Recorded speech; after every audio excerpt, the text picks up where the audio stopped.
Good morning. Welcome everyone to day 4 of the Miserable Cup. With me today is Dave Luce. You guys know him as Steadfast. He's been casting almost every single EPT Cup since they started, and also the DreamHack qualifiers. Just an absolute machine of a caster. Show him some love. Here's his Twitch chat, or here's his Twitch page right here. That actually didn't work. There we go. And here we go. Welcome, Dave. Nice to have you here. Nice to be here. Thanks for having me on. Absolutely. Really excited to have you here with us to cast. Wow, brain fart here. Absolutely happy to have you here to cast Group D, Nina, Future, Caleb Horatius, and Patty Mac. Now, I know a lot of people are going to say the favorites are definitely Nina and Future to get out of this group. What do you think so far? I think those people have no idea. No, I'm just kidding. This is a stacked group. This is potentially the most stacked group, in fact. I would say that this is probably, of the 4 groups you've had, it has the highest skill basement. All the players have the potential of making it out of this group. I do think definitely Future and Nina are the favorites, but I think Patty Mac, especially in PvT, really can excel, and Caleb Arrakis could take, realistically, could take a series off anybody in this group.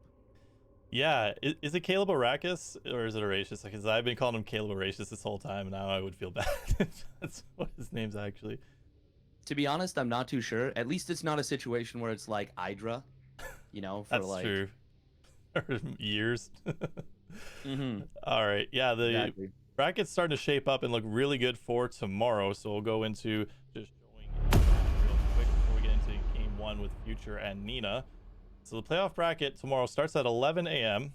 And here is what we have so far. We have Silky at the very top. The second place finisher today will face him first thing in the morning at 11 a.m. Eastern time. Then we have Vindicta Creature, Jason, and Root Rob. That's going to be an awesome rivalry match right there, as they've recently, I guess not too recently, but they played a best of 69 in the past.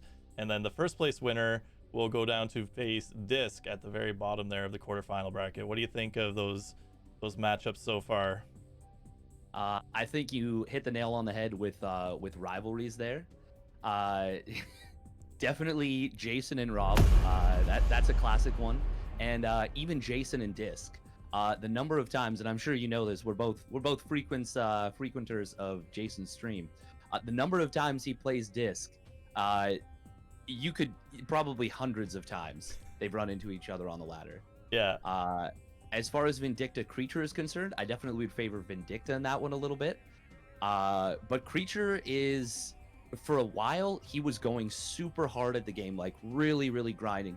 He improved so much. He was about 5.2, 5.3k.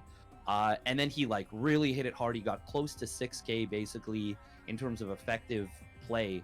And then he stopped for about a year, and he's gotten back into it recently, and his results have been pretty impressive. Like, I got to take a look at Ligulac, but I'm pretty sure he's beaten a pretty big name recently. So, definitely. Sorry, go on. He looked very good yesterday. He was playing and showed some really good DT play in every matchup that he played, which was really cool to see. Against Dolan, he did this really cheeky, and I almost called it. It was on Ice and Chrome, where Dolan had just did an SCV pull against him, and he lost to it, and he showed the same SCV pull opening with walling off early and opening up Cyclone and then into Cloak Banshees, and not Caleb, sorry. Wow, I'm getting names mixed up. So our Protoss yesterday, he puts a Dark Shrine in the corner of the map on Ice and Chrome to kind of counteract this same kind of tank push that Dolan wanted to move out with. And it was really cool, because I was like, it'd be awesome to see him try something cheeky, throw some tech in the corner of the map and throw this tank push off, and he just crushed it early. That's quite impressive. Any time that so there are a lot of different ways to play the game, right? Like, anytime you can make adjustments in the middle of a series, that represents a really high level of understanding, because it's relatively easy, and I say that with a lot of chagrin because it's not easy. But when you just go in with your game plan and you don't make adjustments, you're not necessarily thinking as deeply about the game. But when you go in and you're like, okay, like, this is what happened, here is how I can make adjustments on the fly, that is the sign of a really great player. Yeah, it was really a great adjustment to watch, and I was really happy to see that. And I wanted Dola to move forward in this tournament, but you can't always get what you want. And really happy to see Creature moving on because he showed some really cool games. Yeah, no, he's a very good player. Very good player. And definitely taking a game off Jason, pretty good. Pretty good result. All right, I think we're just waiting for players right now to finish vetoing, and then we'll be able to get into game number one. Future and Nina. Now I hear Future has been just crushing it lately as far as tournaments and results, and apparently his Protoss has been like world class. His Terran versus Protoss just been world class lately, and Nina's no joke herself. She's doing really well up on the NA ladder. Who do you think has the overall edge today? Oh man, this is an any given Sunday situation for sure. Either player could absolutely destroy the other depending on form, depending on how they're feeling. Now I will say that I feel like Future, when he has the opportunity to prepare for his matches, I feel like Future has a really solid setup. I feel like he's just so strong. And at the same time, Nina is so good at playing from behind. Like she almost plays with like an iron focus. If she takes a little bit of damage in the early game, she just turns it on. Like I don't know how else to describe it, but it's like it's just the craziest thing, and she's really impressive when it comes to like playing from behind. But even just under normal circumstances, obviously the micro is very impressive from Nina. Yeah, I've seen her blink micro control against Jason quite a bit because I tune in his stream all the time, and they play each other almost. It seems like 4 or 5 times every time I tune into his stream. But yeah, her control is really good, and her Protoss versus Terran is very interesting to watch. I've seen her do a lot of different things when it comes to like early expands, just mass gateway units. So like having like 5 bases at like the 6 or 7 minute mark and just spamming a ton of gateway units. It's really neat to see that, and we'll see if she brings that really heavy gateway style here against Future today, or maybe try something a little bit different as far as the NA players do lately. It's been a lot of DT flavor in this tournament. The last few days, lots of DTs in all 3 matchups. DTs are really good. They're not just good in the sense of like they're strong units with a lot of utility. They also disrupt your opponent's thought process. So if you want to hit a super sharp timing and you're planning on having mules hitting as soon as you get 50 energy, you're gonna have to really make adjustments. If you lose to DTs, you're gonna have to suddenly be like, well, now this like 7-minute push that I wanted to hit, now it's gonna have to hit 15 seconds later if I want to be safe, if I want to like hold energy at certain timings. And it's not like there's one DT build. There's a lot of different builds where Dark Templar can be relevant, and you can't cover all of them. Absolutely. But at the same time, if someone proxies something on the map, you're going to be in a little bit of a tricky situation. Yeah, it definitely throws a wrench in your plan, depending if you're Terran or even Zerg. Especially when it's proxy on the map, it's so hard to just account for that. And a lot of players, they see that Twilight and they're like, oh yeah, it's probably a blink build or probably an early charge or an adept opening against Zerg. And then 4 cloaky boys show up and they're in 2 or 3 different spots, and like, oh well, I'm a dummy. I'm just dead. I'm super dead. But yeah, just to talk about Future's results recently, he has been on an absolute tear. So yesterday in one of Base Trade's tournaments, their charity tournament, he was able to 3-1 Bly. He was able to 3-1 Nina earlier in the same tournament, 3-1 Cham, 3-2 Silky, 2-1 Caleb Arrakis. Took a game off of Hearthstone, went down 1-2. Took a game off of Raynor, 1-2. Wow. Raynor, one of the GOAT foreigners right now. Yeah. That is like, awesome. Those are some results right there. So Future just tearing it up for the NA scene, showing some awesome games. And now look at this, he's on Alpha X. I think he just got picked up by them a few days ago, because I remember when I first messaged him to play in this, he was definitely teamless. Like, I think it was IG had just disbanded, and now he's playing for the Evil Empire, Alpha X. I think they're pretty good peeps. Oh yeah, I joke. Yeah. I've heard a few friends call them the Evil Empire because they just scoop up players left and right. Yeah, they scoop up everyone. Yeah. So it's Yeah. pretty neat. All right, I think both players are ready. Our observer is ready. Necro is killing it. He's on 5, I think, for us. So make sure we're watching him. And yeah, we're gonna hop into game number 1, which will be on Eternal Empire LE. Sounds good. Sounds good. So excited to see these guys play. Future, he said, tearing it up against all the top competition, or at least the top foreigner competition at this time. And I really hope he keeps it up today. Love the Terran boys. Oh, absolutely. Especially to see an NA Terran experiencing so much success. Clem, another Terran player who's been doing so freaking well recently. It's really nice to see. Oh yeah, Clem's been killing it too, and at such a young age, like he's got a bright future ahead of him. Absolutely. All right, everyone, it's time. In the top right-hand corner, she is the red Protoss featuring, or from Team Exxon. It is Nina.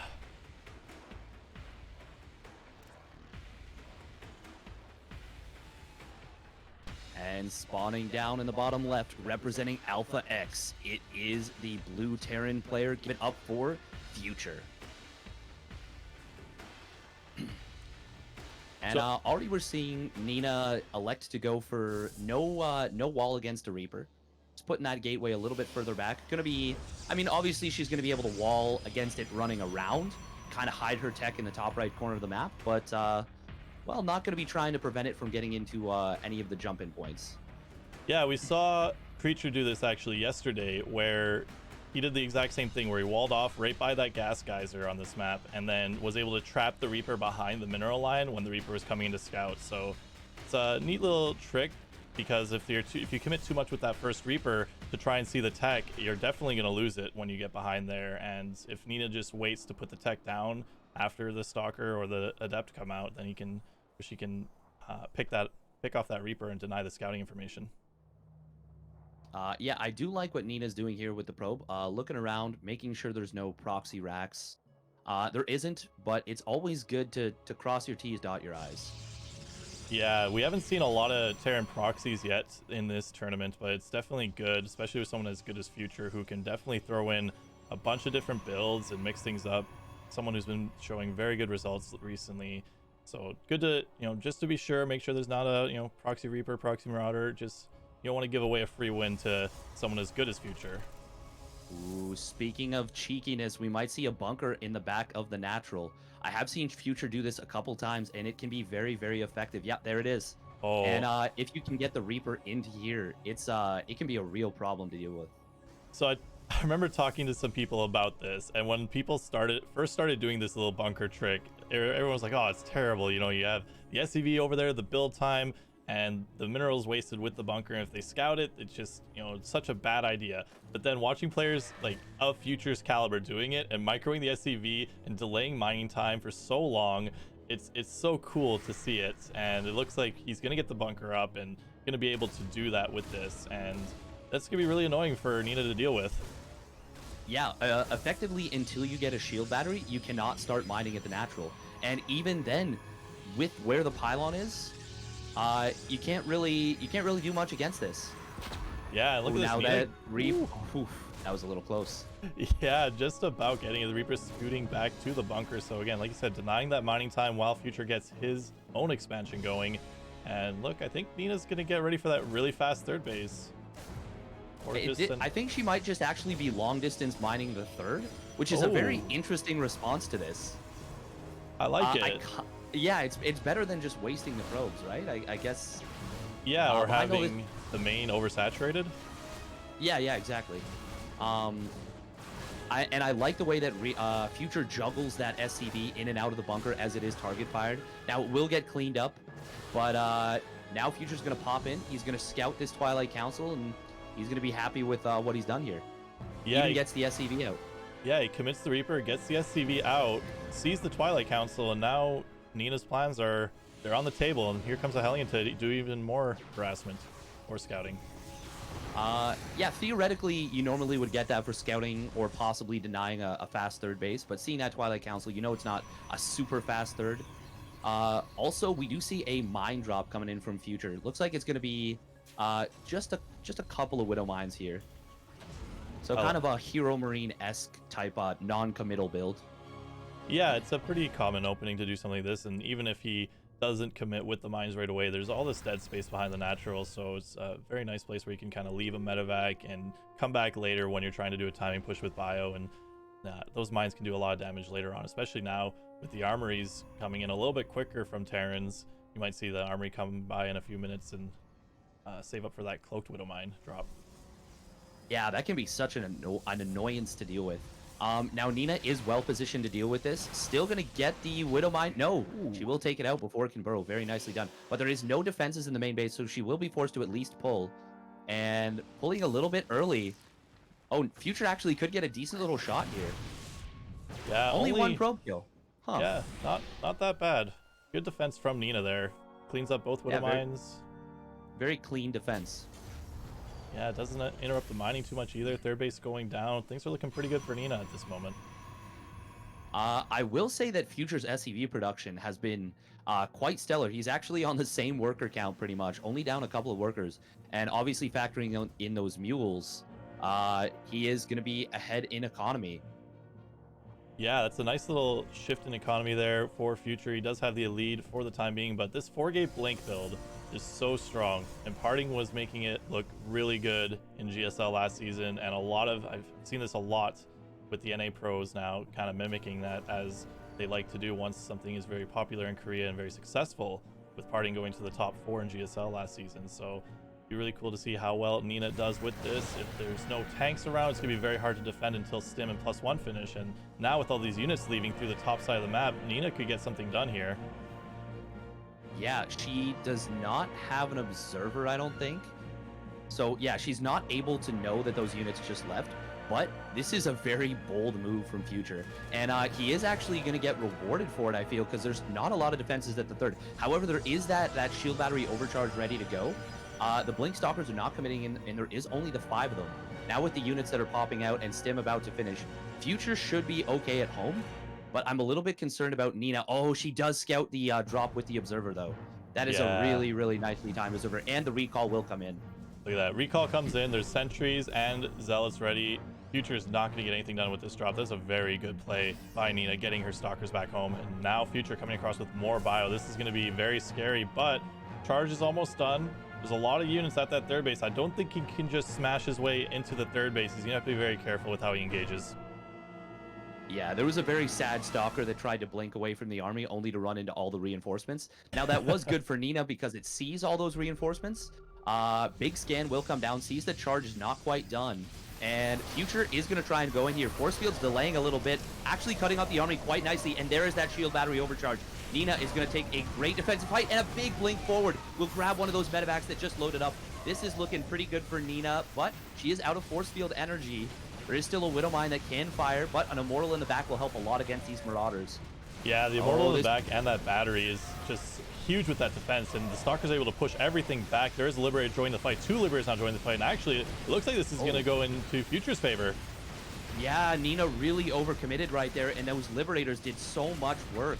Even the Immortal going down, and all of a sudden, Future is, well, he's wiped out a lot of Nina's army. He has not yet taken his third. It is about to be landed. So he didn't need to get pretty good trades there. But at the end, he was able to get what he was looking for. Yeah, you basically reset the ground army of Nina. Now Nina's gonna have to remake a lot of Stalkers, remake a lot of Zealots to support this Colossus. And on the flip side, lots of Liberator production now coming out from Future. So those Liberators can do a lot of damage to the ground forces that Nina has to rebuild over time. Yeah, Liberators have this weird scenario where when they're sieged, they're actually like better sieged obviously against Colossus than their air-to-air. But they're like until there's like a critical mass of them and you can clear out the ground army and force it back and then blink on the Liberators. Liberators are very good against Colossus. Also important to note, the Forge just finished up for Nina and she is starting up a second one now, or well, about to finish it, but upgrades are very, very delayed. The 9-minute mark and she still hasn't started 1-1. That is pretty crazy. Yeah, that's a huge deal considering we have 1-1 upgrades now for Future, and he's going to be getting that armory very soon. He's getting Ghosts added to his mix. So once you start having the Ghost, Liberator, Bio, 2-2, it looks to be very scary for the Terran player. And look at this, 5 Liberators and a lot of Biomine heading out. Nina does see it with the Observer, but this is a very scary push. Yeah, and she is going to have to be so careful about this. Does not want to engage out in the open. The Liberators are sieging, but nice target fire from Nina will take one of them out. Obviously, she's going to be forced to cancel that base. No way she can hold it. But she is... Well, man, this is a little bit dicey. Disruptor does join the fight, and that does not care about upgrades. That armory from Future, by the way, was very late, so he could have already started his 2-2, but just now it's about to come in. Yeah, 2-2 will be starting shortly. He still does have the upgrade advantage for now, but like you said, Disruptors, those Disco Balls do not care about upgrades, and Nina forcing the issue here, blinking on part of the army and catching a lot of bio out of position. A little bit of a misstep from Future trying to retreat. His mines do now have that perma cloak, so that'll be really nice, as a lot of observers have been sniped. Nina does have excellent observer coverage, by the way, but she's going to miss this army moving back in, and now we're going to see a bit of a quasi-base trade here. Future immediately recognizes what's up. He pulls the SCVs from his third and lifts it into the main, but Nina may still be able to get the snipe on that base. Ghost Academy almost got enhanced shockwaves, but meanwhile, third base is going to get sacrificed from Nina as well. Oh, Command Center is going to get taken out. Nina with the snap call, but Future is going to run into the natural as well. Disruptor does clip a Marauder, but recall is forced, and well, that was weird. I think that really favored Nina there. I think so too. A lot of the SCVs did escape. Only 5 of them got taken out, but well, Nina has a 4th base finishing, which now will quasi become her 3rd, and that is really what's going to make it advantageous for her. Yeah, the full mineral saturation at that 4th location, adding Disruptors to the mix too, just having a more sophisticated army. And the Ghost Academy was taken out before enhanced, oh no, not before enhanced shockwaves. So he has enhanced shockwaves, but there's no Ghost on the field yet. So that's going to be the key here. There's no Ghost to add, just Liberators with bio, and Disruptor Colossus Stalker's pretty good against this composition right now. The Liberators will be able to hold the Disruptors back a little bit, but there still isn't any Liberator range yet. So this is going to be very tough for Future, as he doesn't have that 3rd base economy set up yet. Yeah, and oh, Nina tags the Watchtower, and we'll see this quad drop coming across the map. And, well, Future knows that the Nexus recall is still on cooldown, but now that Nina knows that this army is coming, she's got Disruptors at home, she's got a few Stalkers and Zealots she warped in, and, well, the army is converging on Future's position, and he sees it with a Watchtower and will just disengage. Nice use of... Go ahead. I was just going to say, nice usage of the Disruptor there to clear out those mines. Yeah, I love the coverage that Nina has with the observers. If you look at the drop locations, they're just in perfect positions to notice any drops at the last minute. Plus, with the the Zelnaga Tower coverage, Nina's got excellent map vision right now. Yeah, the only hole is at the very top, and Future would not know that. He would not know that he would have to loop all the way around the left side of the map and go above on that attack path to try and find an opening. And even then, the army's not even that far out of position. That's right. And Future... Oh, sorry, go on. As you say, that's right. That's the only leak in the coverage there. And even if he tries to, drop the bottom side, Nina's got coverage there. Where Future's moving across right now, it's all seen by Nina, so she can reposition. And again, it looks like we're going to have a weird kind of base trade scenario, or just a scenario where both players are attacking each other's expansions. Interestingly, Future elected to rebuild a planetary fortress at the 3rd, and this is going to turn out to be a really great decision, as, well, attacking into a planetary is not ideal, and now Nina, she blinks into it, but this is going to take a little bit of a time to take it out. Oh, but the Disruptors will come in, and they are going to be able to hit that building down. Command Center will get killed, not canceled, and Future going in at the 3rd. Huge Disruptor shots, taking out that base again, and now recall is going to be available again, and Nina bringing back all of her forces with the Disruptors already there. She's going to blink forward, pick off a couple of Liberators, and they're not going to be able to set up. All the Liberators almost going down. That was a very unfortunate mistake right there from Future. He moves the Liberators forward, not sieging them up, and a couple more got killed than was necessary. At the end of the day, I would say that little base trade instance did favor Future just a little bit more. He killed 2 bases for 1, but Nina is now double expanding on the right side of the map, and I really like this decision from her.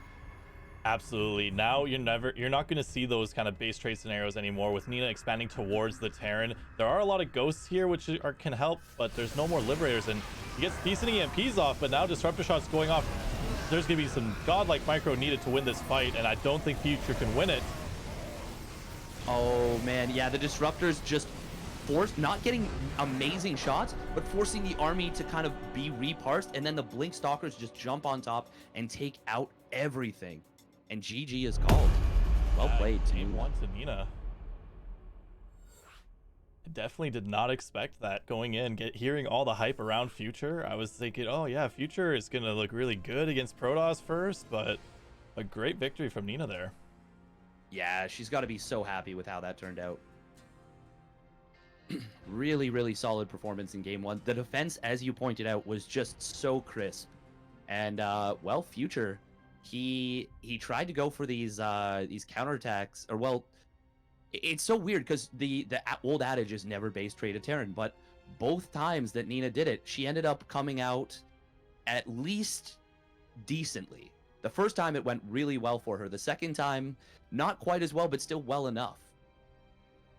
Yeah, and that's kind of been the adage so far with this tournament. We've seen a lot of base trades, but the Terrans have been losing them, funny enough. Like NYK yesterday base traded with Dolan with Mutaling against a mech army, and in that instance, NYK ended up winning. It was crazy, and he just couldn't protect all of his buildings with the slow-moving mech army, and it's happened a couple other times where the Terrans, you think, yeah, don't base trace a Terran, he can just float his buildings off into the corners of the map and win the game. But, you know, not the case in this tournament, as most Terrans have been losing the base trades. Yeah, it's obviously it's not a universal rule, but it's still like it's always interesting to see when players are so effective against it. That's right. And let's see, I have Caleb messaging me. I think he's just ready to go as soon as this is done. I think we're waiting for both players for game 2. Someone's still in game, I think.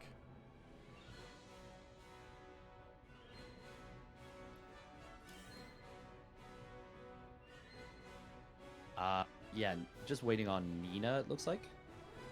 Yeah, she might be looking over the openings, or looking for something, maybe another hole in Future's play to exploit.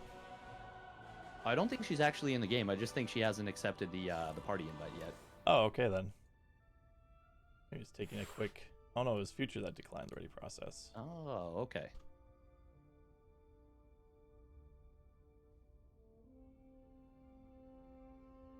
I gotta say, I was a little bit worried for Nina when Future was crossing there and the Stalkers were across the map, and she only had a couple of sentries and Zealots at home, but that was a really cool clutch recall. And that shield battery, I love seeing that new shield battery in use, because I think that was pivotal to holding that first push. Yeah, I agree with you there. For one, the observer being able to spot the army and cause that recall to come in, because of course the Stalkers helped a lot, and then definitely the shield battery overcharge gave Nina the power to hold on there. All right, looks like we're ready for game number 2. Future and Nina on Everdream. Interesting that the first 2 maps are from the older map pool.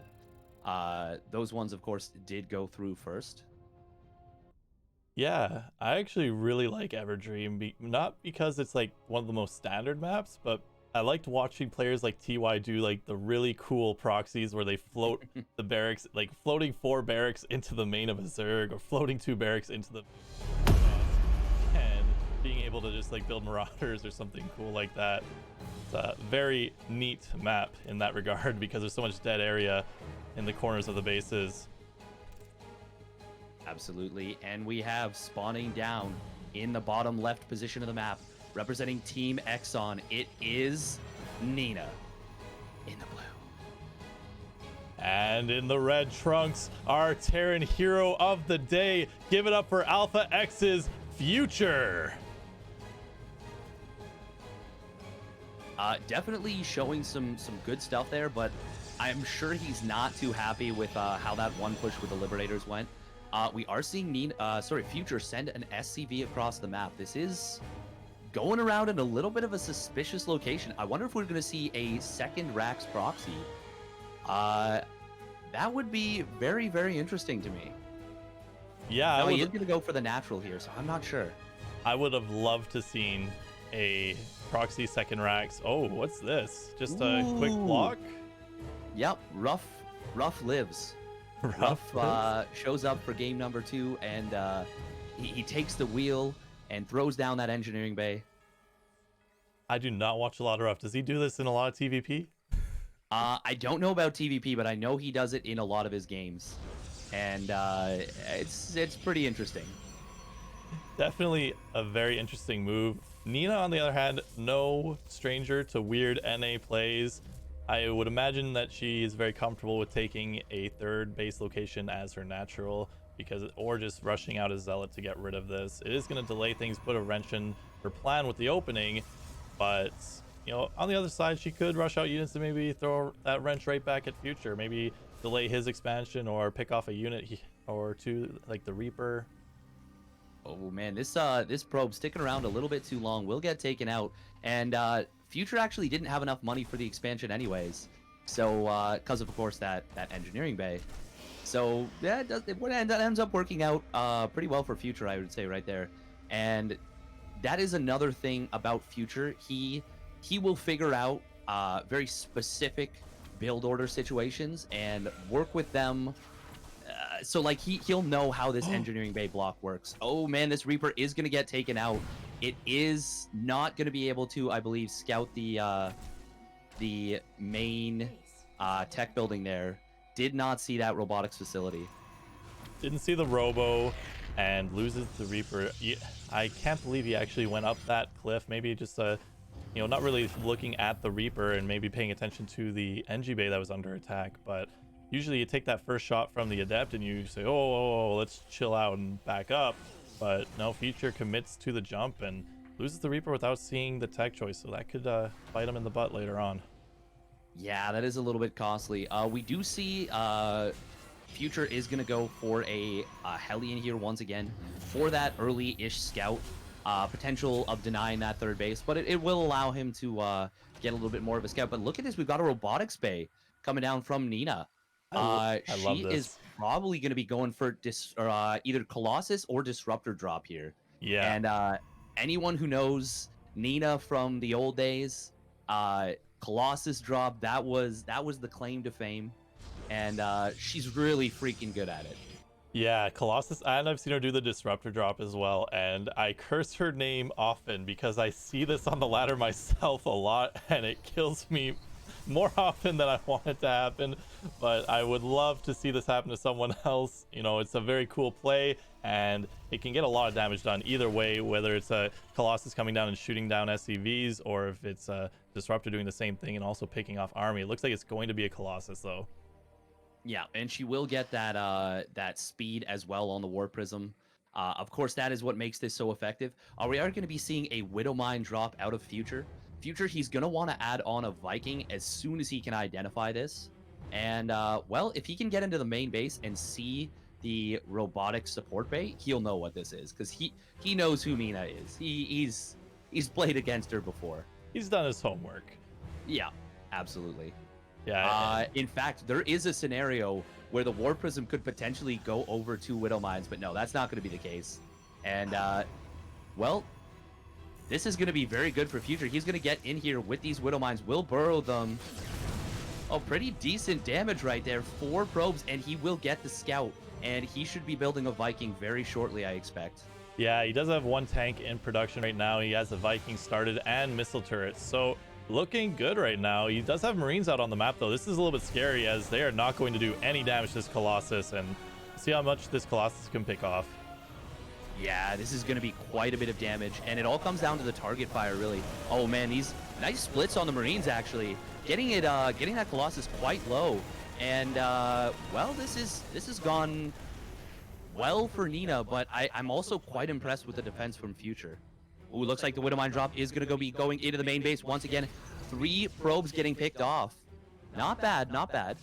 Not bad. So 7 probes, loses the Widow Mines this time, but keeps the medevac alive. So that's a very good drop from Future. Usually you only get it to go off once, but being able to save both mines and get it to go off again. On the flip side, this Colossus doing some pretty good work, but now with the Viking here to chase it off, shouldn't get too much more done. Yeah, Nina sees it with the Observer, so she's not going to commit in there. I think Future was hoping Nina would commit in, and then he was going to try and trap the actual Colossus, but not going to be the case. Now, we do see it coming into the natural. There is units in position, but Nina, I think she's asking too much by trying to get more damage here. Marauders are out now. There's a tank with that army. Anytime the Colossus pops down, it is going to take some pretty big hits. And, well, this Viking, going to get a couple of pot shots on the War Prism. I love this move out from Future. He has some Marauders. He's got a tank. There's no charge on the way, just Disruptors and Thermal Lance. But the Thermal Lance is not going to be finished by the time he gets sieged up at the 3rd location. And if he can start shelling away with a tank, he has a Viking to kind of push the Colossus back. It's already taken a little bit of damage, and Marauders do pretty well against Colossus. And if there's no charge Zealots, yeah, no, the Marauders, especially with Stim, will get those Colossi chunked down very, very quickly if they can close the distance. This Observer does see the army of Future, so if he unsieges, Nina may look to jump on it, but, well, I don't know. There is a lot of bio here, but it is kind of spread out. Now, Extended Thermal Lance is about to finish, and that may be what Nina's looking for. Oh, this Adept gonna find the 3rd base. That is really, really nice for Nina. But look at that Future with the Citizen's Arrest. He is going to lose a couple of SCVs for this. We do see Nina posturing forward. She is going to go in for the attack on Future's position right there. And, well, the tanks are besieged. And I don't know about this from Nina. Those Zealots, as you said, do not have charge. And they end up getting obliterated right here. Oh, this Disruptor, Future, he goes for the snipe on it, but it's not enough. And a lot of bio does get taken out. yeah. And that's kind of a nice saving grace for Nina right there.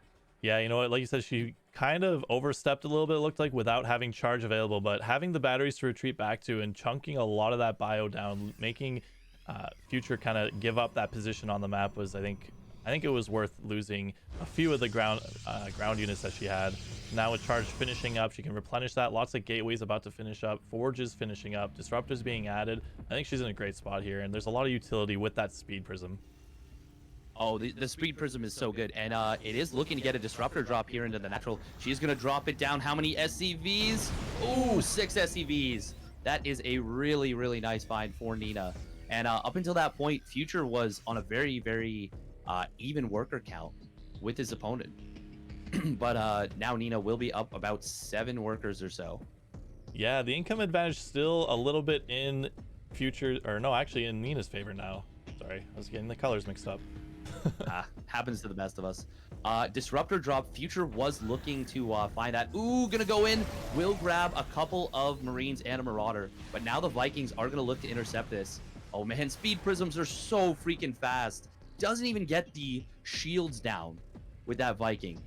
It just flew right through it. There is so much utility to getting that speed upgrade, and Nina takes full advantage of it, and you see her do it a lot. Like you said, not even taking real damage, gets the little bit of shields down with the Viking in a perfect position to, like, if that was a slow prism, that thing's probably dead. But with the speed upgrade, gets away. Nice dodge on the Disruptor shot there. Yeah, almost gets caught though. That was very, very close. Oh no, that was a huge shot. Oh my goodness, the Disruptor and the Prism do go down, but that was such a big, big, big shot. That was such a money shot there for Nina. Now, Future getting a nice siege position, but he can't now because he's lost so much bio. It's gonna be hard to keep the charged Zealots off of these tanks, but actually, the tanks did a pretty good job of hitting the Zealots before they can get around. This is really good because of those destructible rocks, and with the vision from the Vikings, these tanks will be able to do some pretty good damage here. Oh, we are going to see the Zealots come in from the bottom side, as well as get on top of the tanks from the top. Disruptor going to come in. Nice dodge from Future. But the Vikings are shelling away at the Colossus while this goes on. However, that was a super battery, so kept them alive quite effectively. But I want to point out in a minute just how good of a position that was from Future and how smart it was. But for now, oh, more micro going to be coming down from Future. EMP is trying to hit the Zealots. Another Disruptor shot hitting a bit of the bio. And Nina, well, she is slowly but surely chunking this army down, but Future will maintain a very high threat +1 weapons does finish out for the Protoss player as well, and more disruptors, more blink stalkers, and a second robo coming down. I absolutely love this tank positioning.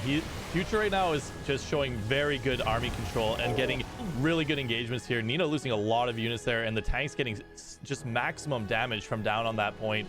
He does lose the tank eventually to the to the Colossus, but I think this push is still looking very scary from Future. Yeah, so I will say that the big advantage right there for Future, and the reason that he took that position and why it was so smart, he noticed that there was actually at the time not a lot of charge loss, not a lot of blink stalkers. It was a lot of robo units, colossi and disruptors. They can't throw their purification nova all the way around those corners. They have to shoot from so much farther away, and the Vikings were zoning out the colossi. So it was a really smart position from Future. Disruptor shot does connect on Future's army, and Nina with the flanking disruptor that no one saw coming. And these tanks, shot. Barely gets those out of there. That disruptor Nice from the bottom was just amazing. Again, getting a huge shot on the bio, and now Nina pushing the advantage. There's still some disruptors here. Future's got to be very careful with his splits. He does dodge the first two. There's still one available and a Colossus, so he's got to thread the needle a little bit longer, but he's still looking to press the advantage that he has. Yeah, he does have a pretty substantial army supply lead. No upgrades coming in behind this, though. He is all inning off 1-1, and does pick off the Colossus.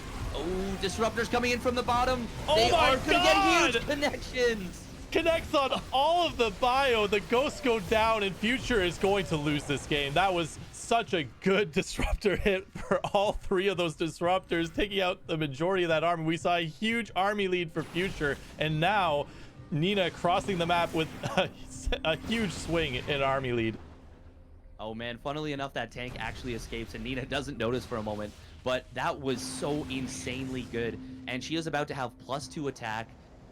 I don't see any way for Future to come back in this game. He is in so much trouble. He's even morphing a planetary fortress at the front, trying to force a base trade with a little drop, but even the planetary is not going to finish yet, and Nina's just going to take it out. I love the disruptor usage right here for extra DPS on that building, and she is absolutely pushing this to a win. Charge lot's going to be running in through here. Disruptor coming in, forcing those Marauders back. Now the SCVs are pulled, but that means that the SCVs are dead. Yeah, there's no mining happening at the third base now. Future trying to get some counter damage done, but Nina already warping in some charge zealots at that fourth. They actually start leaving and go to join the rest of the army, but a recall. Yeah, looks like that substitute. The blink on the medevacs will take them out. Looks like that was an attempted substitute for the warp prism. Just gonna walk them across the map, but oh man. How good those disruptor shots were. Future was looking so good, dodging them for the most part and getting some good positioning, and then just all of a sudden 3 disruptor shots blew up the entire bio force of Future. Yeah, that was absolutely brutal. My Terran heart, man. Brutal.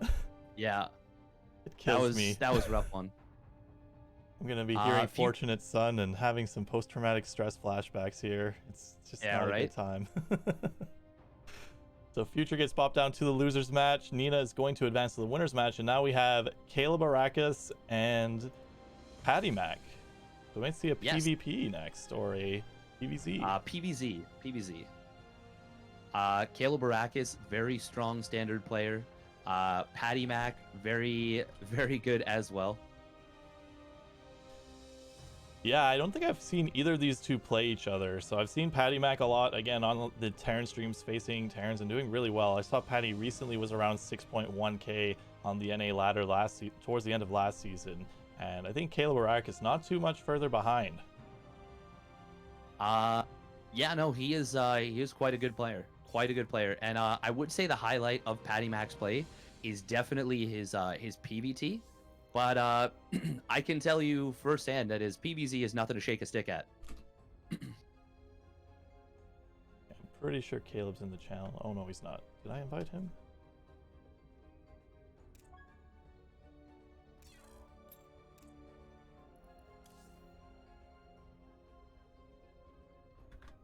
We're just waiting to get both players here in the party.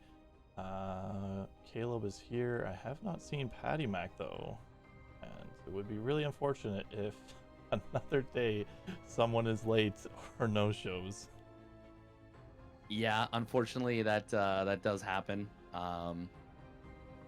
It's yeah, it can be pretty rough when that happens. Hopefully we won't have to deal with that. Hopefully everyone shows up. We're all good.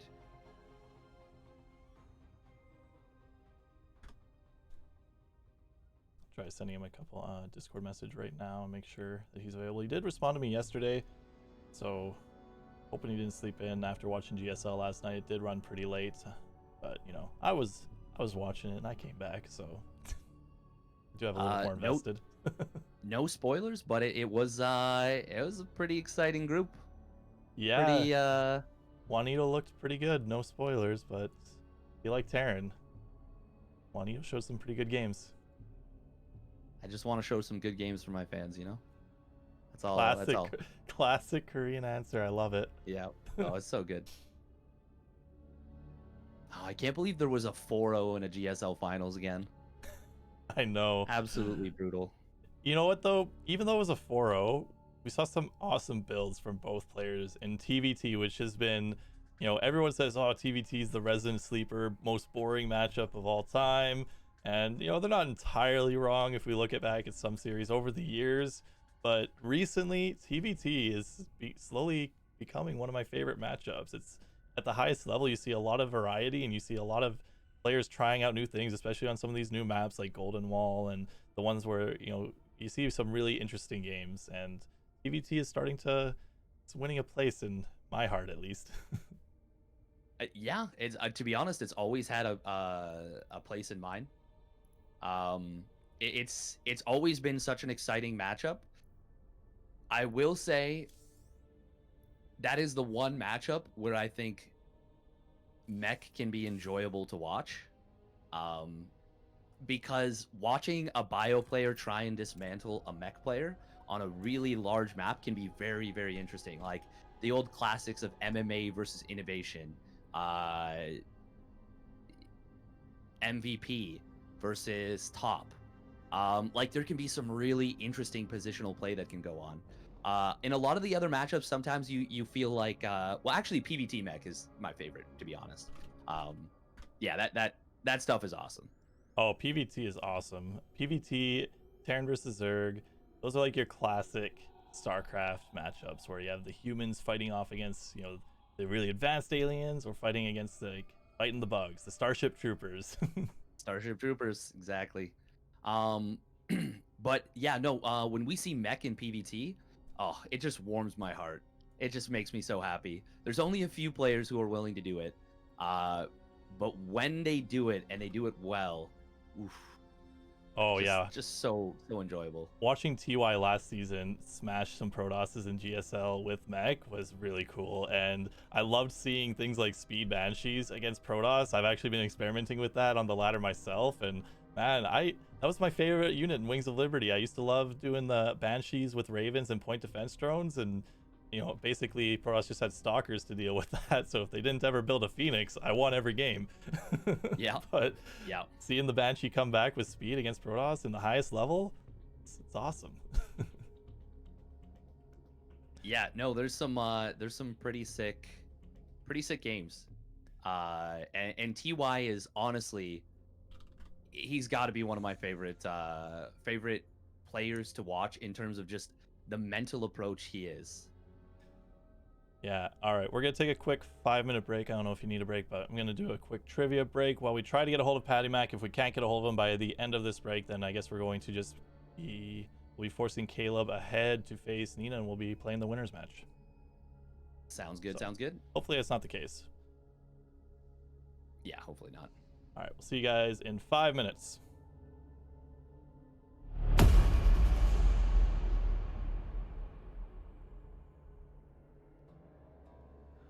Welcome back to StarCraft Trivia with Necro. The category is Pro Gamers. When you get into the competitive StarCraft scene, you tend to stick to a single race to maximize your progress. But some race switches have definitely occurred in professional StarCraft too. Which player has never switched races in their professional StarCraft 2 career? Is it A, Byun, B, Classic, C, Neeb, or D, Trap?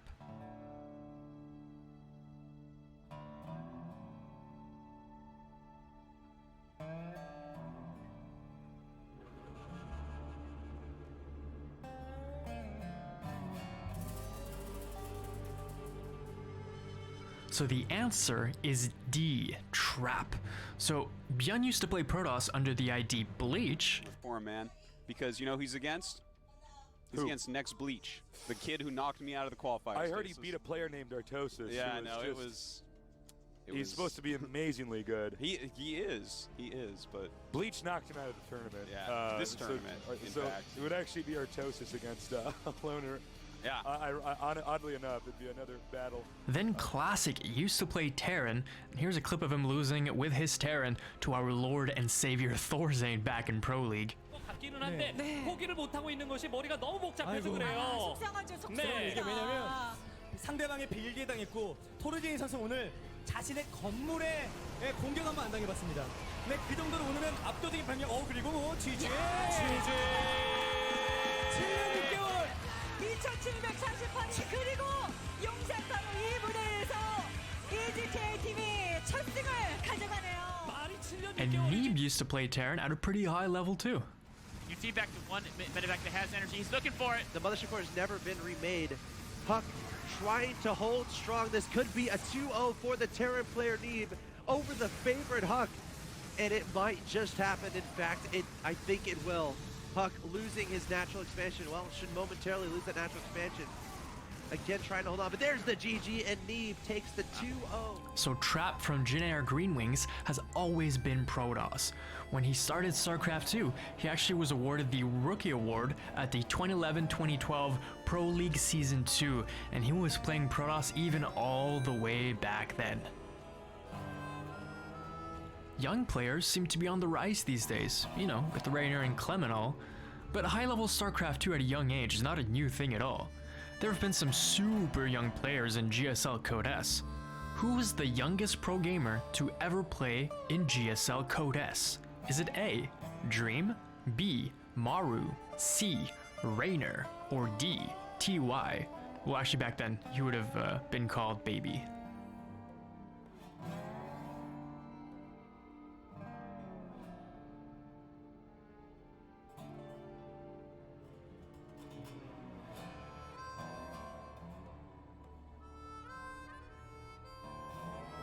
The answer is B, Maru. Yeah, it's another Maru question. Do you got a problem with that? Yeah, that's what I thought.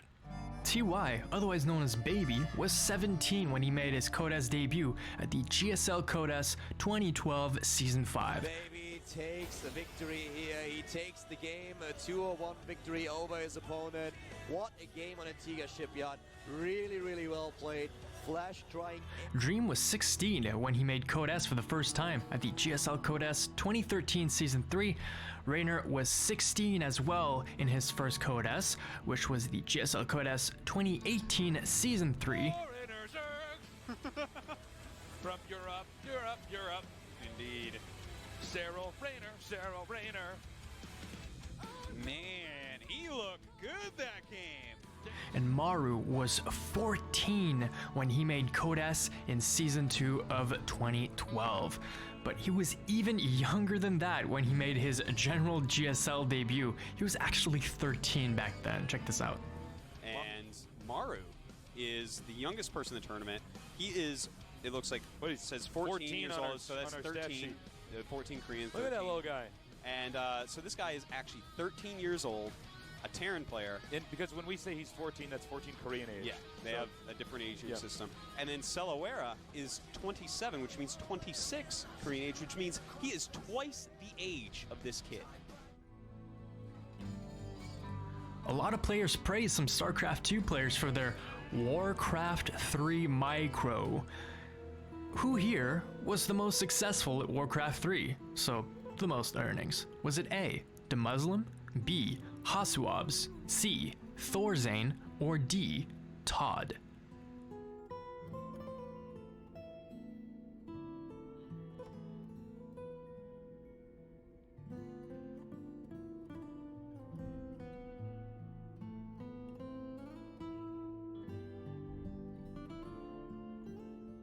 answer is D, Todd. So the Muslim made around 1.5k, Thorzane around 5k, Hazuabs around 25k, and Todd made over 150k playing Warcraft 3. I say around because every time I cross-reference sources of their earnings, they're always all a bit different. I just suppose it's because there are multiple ways of calculating earnings, I guess. Anyway, Todd was actually a very successful human player back in Warcraft 3. He beat the legendary Warcraft god himself, Grubby, 3-1 in the WESG of 2005.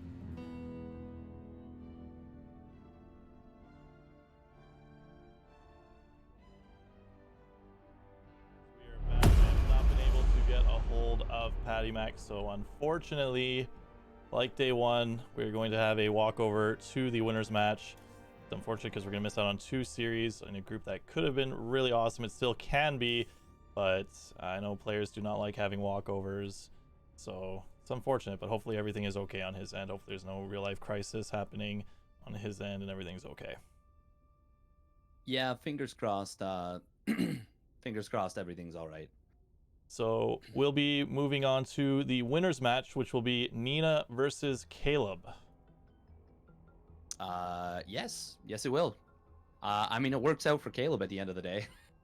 Yeah, it was kind of like on day one. It worked out really well for Star Killer. He was able to get he didn't advance from the group, but he was able to get the opportunity to advance first in the top 2 scores advance. I think Nina's giving me sorry. He had the opportunity to advance, but then did not make it in the winners match or the losers match, unfortunately. But he did show some really cool and interesting gameplay because, he's Star Killer. He likes to mix things up and play some cheeky builds.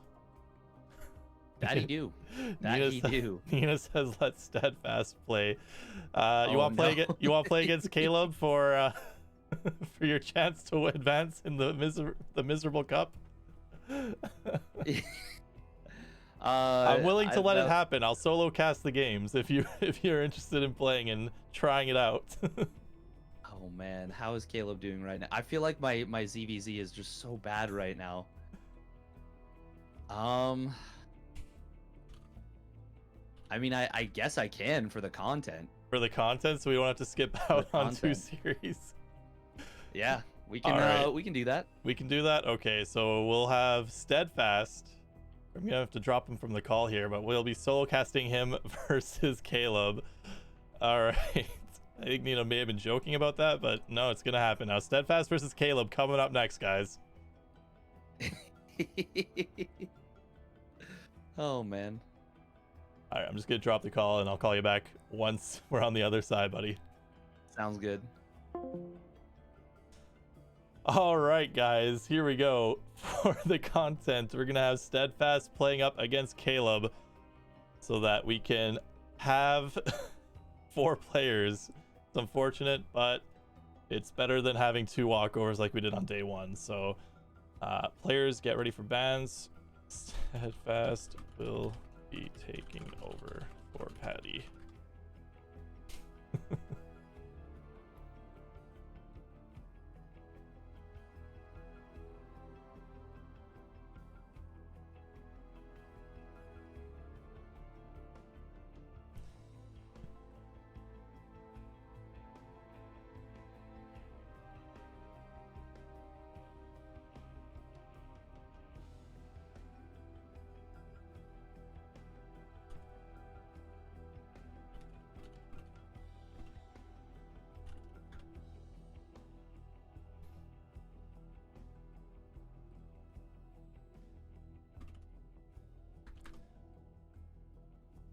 All right, so we'll have Steadfast versus Caleb. They're going to figure out their maps and they're going to figure out the bans, and I'm very excited to see this. Unfortunately, we don't have who we originally wanted, but it'll be interesting to say the least. I'm not quite sure where Steadfast is right now on the NA ladder. I know he was a Grandmaster, so we can't count him out.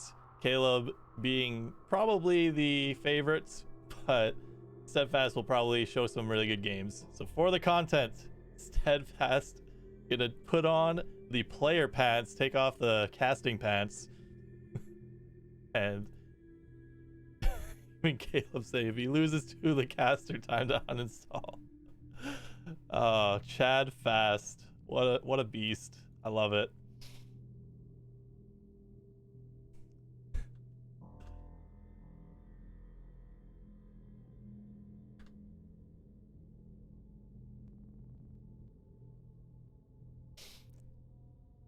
You love my Discord icon picker? Thank you very much.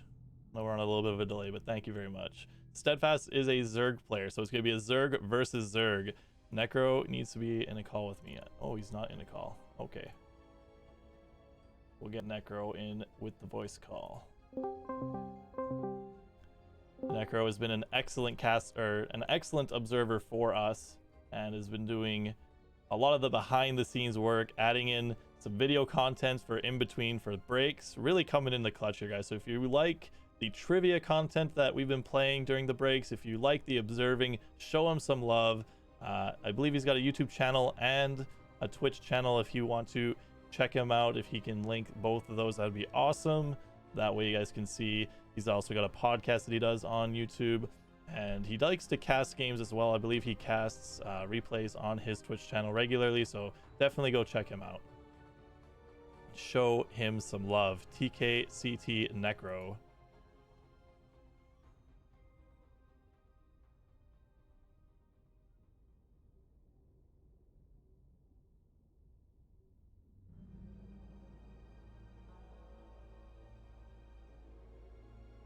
Thank you so much, Boom, for the host, my man. I hope the rest of your stream went well. I know you were struggling a little bit and were a little bit tired in streaming after GSL, but I really appreciate it, my man. Thank you once again for another huge host, buddy.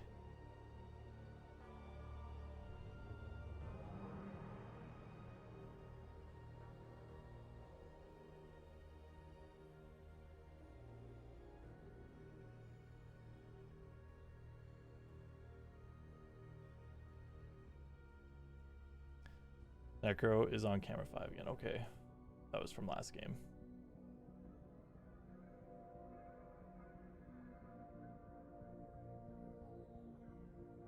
You made creep pizza? Oh my god, I wish I had a picture of that, Boom.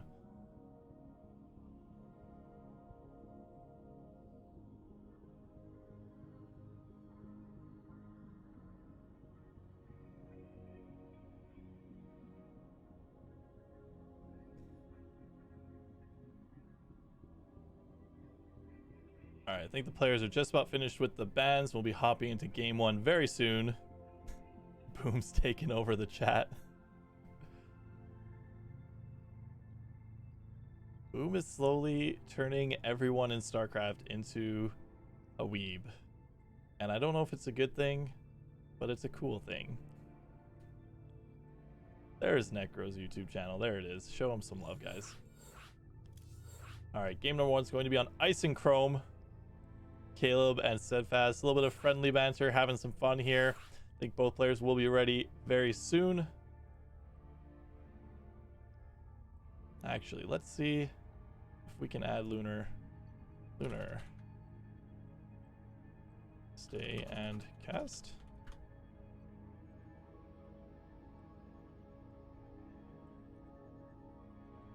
Let's see if we can get a second caster in here. Lunar might be available.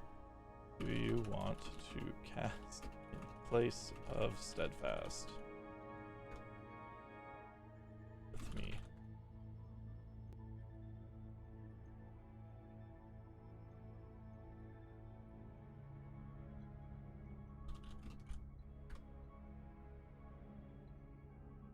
Alright, we're gonna be adding Lunar to the call. We'll have a special guest cast.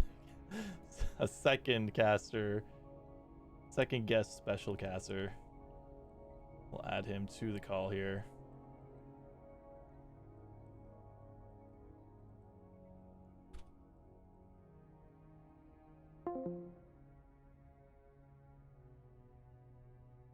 All right, everyone here.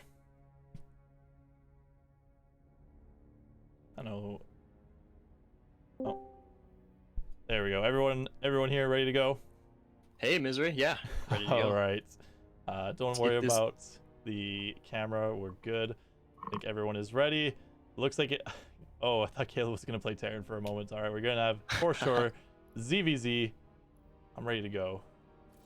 That might make it a little more fair if Caleb is off racing, but we'll see how this Zerg vs Zerg goes. Steadfast was asking if Boom was casting. That would have been pretty funny too, actually.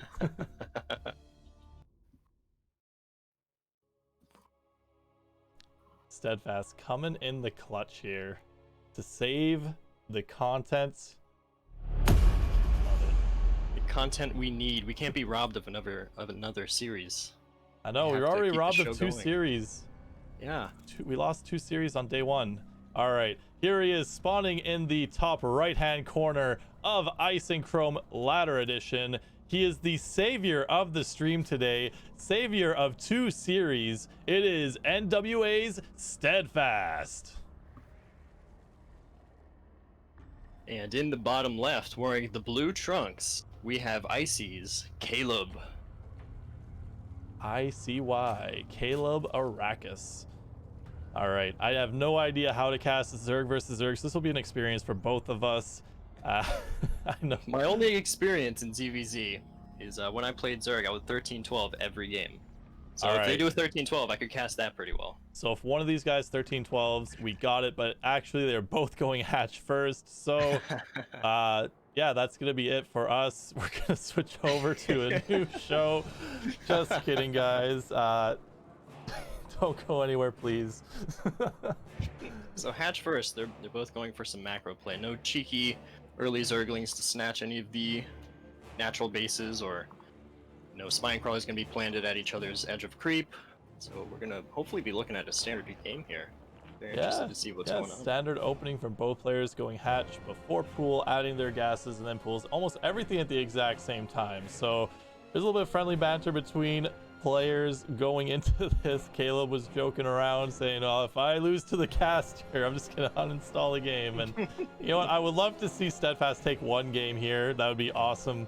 I don't know how he'll do if he loses and then has to play Future later on in the losers bracket. That'll be tough for him.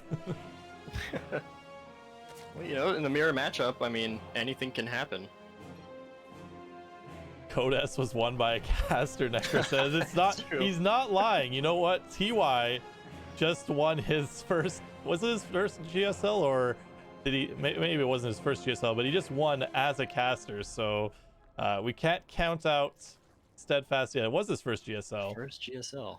You know, this could be the first Miserable Cup won by a caster too. Could you imagine? Could you imagine Year of the Casters? Steadfast comes in last minute, Group D, replaces a player that gets disqualified, and then wins the Miserable Cup and brings home $500. That would be such an awesome story, and we would get all of the Reddit gold hopefully for that. But all right, couple of Zerglings getting picked off from Steadfast as we have a few third bases going down, 1 for each player, and Caleb sending some Zerglings to now harass at Caleb's side of the map. Both still pretty identical. Steadfast making a few more lings to shoo away these 3 lings smacking on his third base, and at the same time we got a couple of Baneling nests coming up. Yeah, both players sitting at 24 drones, so this matchup I know is very delicate early on, with the winner usually able to eke out 1 or 2 extra drones than their opponents. It's very tough to make that call of, am I going to drone a little bit harder, or you know, if I do that, am I going to die to just a huge Zergling flood, or you know, what is the decision that I got to make here? So both players having a pretty okay read so far, just slowly eking out drones. Looks like Caleb playing a little bit more greedy here, but as I say that, Steadfast finishes 7 more drones, so they're both moving up to about the 35 drone range, and we'll see if one of them decides to make a big Baneling attack. Looks like Caleb's already morphing in a few, but those look like they could be defensive because they are at his natural, but I mean, at any time you could just walk him over. Yeah, probably gonna be used for defense. Caleb getting a nice little scout here, sees the layer timing and starts a layer of his own. He doesn't want to get caught off guard by faster speed roaches or by a quick spire, and we have 2 gas geysers going down for Steadfast, so we might see a spire from him. Ooh.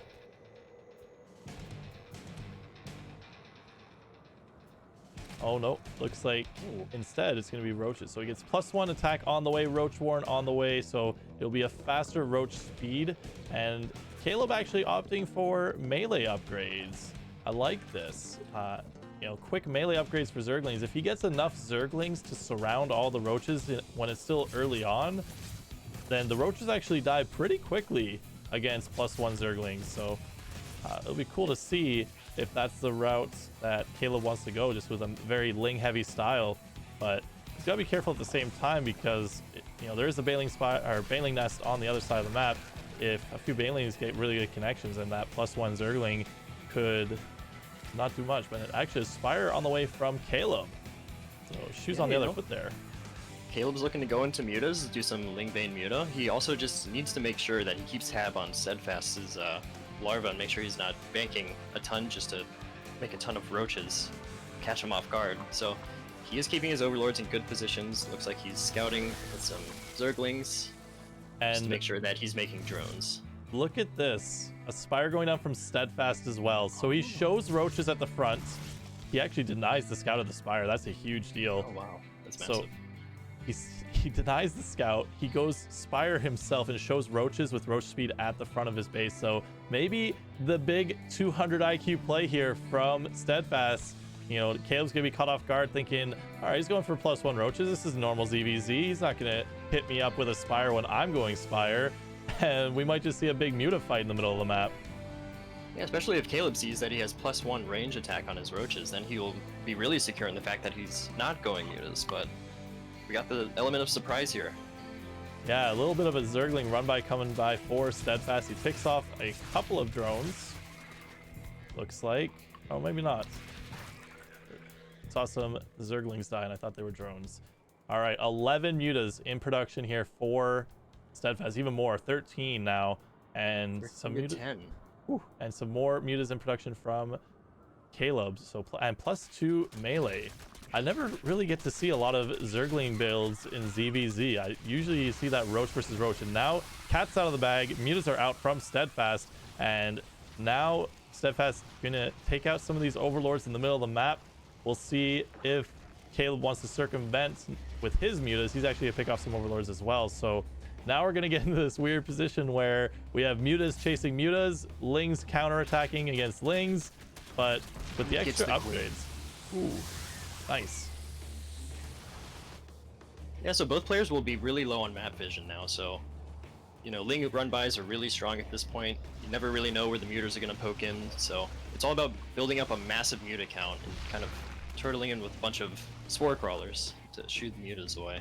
Yeah, this is very Heart of the Swarm-esque, where I remember back then, before the spore crawler changes to do more damage against light, basically it was muta versus muta every game, and a huge run by for Caleb 21. kills 21 workers. That +1 upgrade for the Zerglings doing a ton of damage.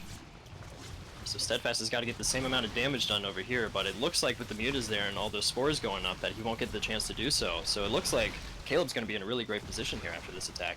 Yeah, it looked like he was briefly winning the muta fight, but on his side of the map, a huge run by again, going into the natural base, and I think the writing's on the wall for Steadfast. He's losing a lot of units, he's losing a lot of drones, losing his queens, and the mutas will eventually clean it up, but with no spore crawlers on his side, no queens on his side, his mutas will be left vulnerable to Caleb's mutas. We got another 12 drones going down, leaving Steadfast with only 37 workers. So I feel like we're going to be seeing a tap out here pretty soon. Unless we can get a massive run by damage done by Steadfast on the other side of the map. Yeah, Steadfast does have a nice mineral bank, so we can add some drones back up. But yeah, losing this many, the income advantage very heavily in Caleb's favor here. And now Caleb with +2 Zerglings. His Zerglings are just going to chew right through Steadfast Zerglings. And now Steadfast going with the muta attack on Caleb's mutas. I think Caleb just has a few too many, even though Steadfast had the upgrade advantage there. GG's called. Caleb takes game 1. So a little bit of muta versus muta. I wonder what we're going to see in game 2. Sometimes players pull out the cheese right after a big macro game like this just to catch them off guard. Yeah, maybe we'll see what Steadfast has up his sleeve. He kind of got thrown out of the fire into the frying pan for this. So yeah, it'll be cool to see what Dave has to try in the next game. Just got a link here for Nina. I think Nina wanted to watch. Okay, it looks like Golden Wall will be our second map here. Golden Wall, my favorite map in the pool. I love this map. You are crazy. You get the coolest games. There's so much variety, and I would love to see right from the get-go one of these players mining out the back of their rocks and then trying to mine out the other player's rocks, or doing something with the middle rocks to try and, you know, put just something really cheeky. You know, there's so many options on this map. Maybe not so much in ZVZ because you have the overlords that can see everything. You know, if you properly position them, you're going to see them at, you know, trying to mine the rocks out. But in other matchups, you just see so much variety on this map, and it's really cool to see. It's definitely an off-meta map. It is one that's pretty cool to see stick around for the new season, unlike Purity. I hated Purity. I'm glad it's gone forever. I never want to see it again. But Golden Wall, give me Golden Wall for 10 straight seasons, and I will still love it. Well, hopefully it'll produce some crazy game on here too. Let's see if any of the players opt to mine out those back mineral patches like you were talking about for a cheeky run by. I want to see it so bad, but we'll see what it's going to do. All right, guys, spawning in the bottom right-hand corner of Golden Wall, it is our Red Zerg, the savior of the stream today. It is NWA's Steadfast. And in the bottom left, sporting the blue Zerg, he is Icy Caleb. Caleb Arrakis. You're gonna cause a ruckus. I don't know if it's Arrakis or Aracious, but yeah, I didn't know how to say it. That's why I just said Caleb. Yeah, you know, not a bad call. I've been shooting it both ways. I was calling him Caleb Aracious for the past like 3 weeks, and then I heard Dave or Steadfast call him Arrakis, and I was like, yeah, that sounds right. Like, it could be right as well. So it looks right. It looks more right. It looks a little bit more right than Aracious. Aracious sounds like it should have an I in there somewhere. Yeah, Arrakis sounds correct to me. If we get to game 3, I'll make sure to call him that time. All right, so interesting scout path for the first Overlord for Steadfast. He's going to send it kind of like to the middle of the map, maybe to scout the gold base or to scout the front natural position, not really going straight across like Caleb is doing with his Overlords. So you'll get there a little bit later.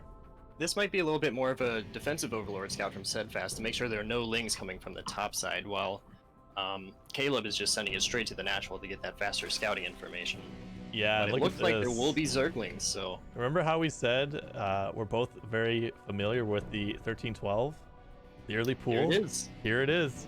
We get a chance to see how good Steadfast cheesy play is. The cheeky boy is going to send the lings in a weird way so that they circumvent the Overlord vision, and he throws down his hatchery, and now Caleb's going to see it's a little bit of a later hatchery, but he's not going to see any of the Zerglings. So, but there are Zerglings out for Caleb too, so Steadfast is going to see Caleb's Zerglings.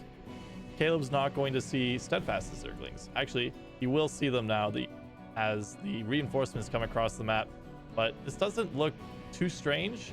But now with the other Zerglings coming from behind, getting the first hits on Caleb's Zerglings, there's a spine crawler now going down for Caleb. He's a little bit concerned because there are a lot of Zerglings heading his way, and speed is almost completed.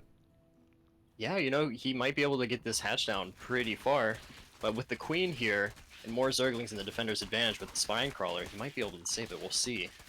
We'll see how Caleb wants to defend this, but this hatchery is already taking a lot of damage. It's already almost dead. The drones are pulled, and a lot of slowlings here with the queen. I think the hatch is actually going to go down. There it is, and Steadfast gets out with his lings, with his hatchery going to be completing soon now, and his own queen now. So Caleb now throws down a baneling nest and is going to go for his own counterattack.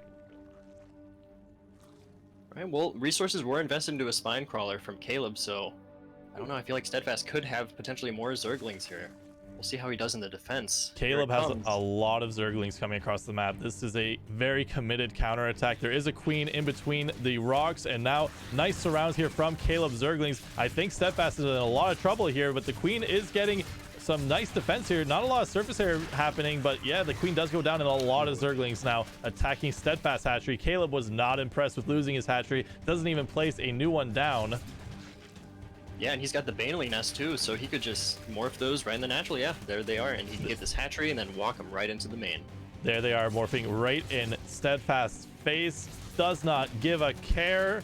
He's going to take out the hatchery. The banelings are going to finish. He's going to walk the banelings up the ramp, and the broodling's not going to be able to do anything to these banelings. Steadfast repositioning the spine crawler. Ooh, he did get one. He does get rid of one baneling with the broodling, so that's a constellation prize there. But I think that these banelings are going to be... Oh, he's got to be so careful. That's a lot of Zerglings. All right, banelings going off on the drones.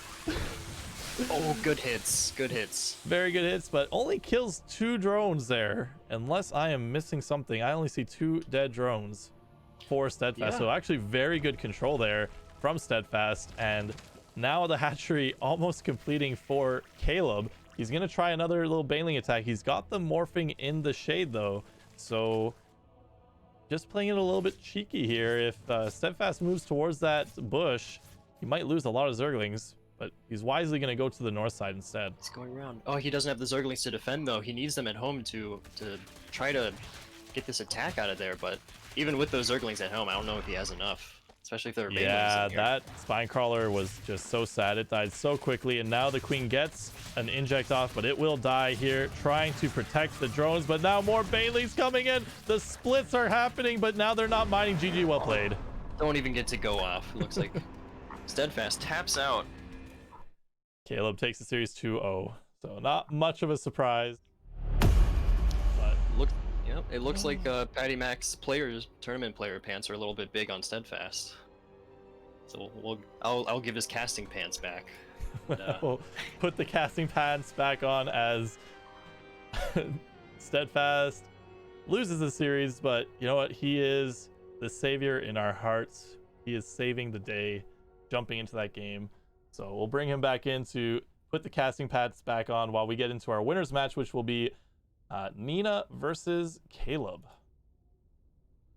Right, that's going to be a great series too. Another ZVP. We got so much variety here at the Miserable Cup. Absolutely. We're getting lots of great matches. Thanks again for filling in, Lunar. Really appreciate it. Thanks for having me, Misery. It was fun, my first cast. I'll make sure to highlight it for you. Oh, no, he's gone. It's all right. He'll know. He knows.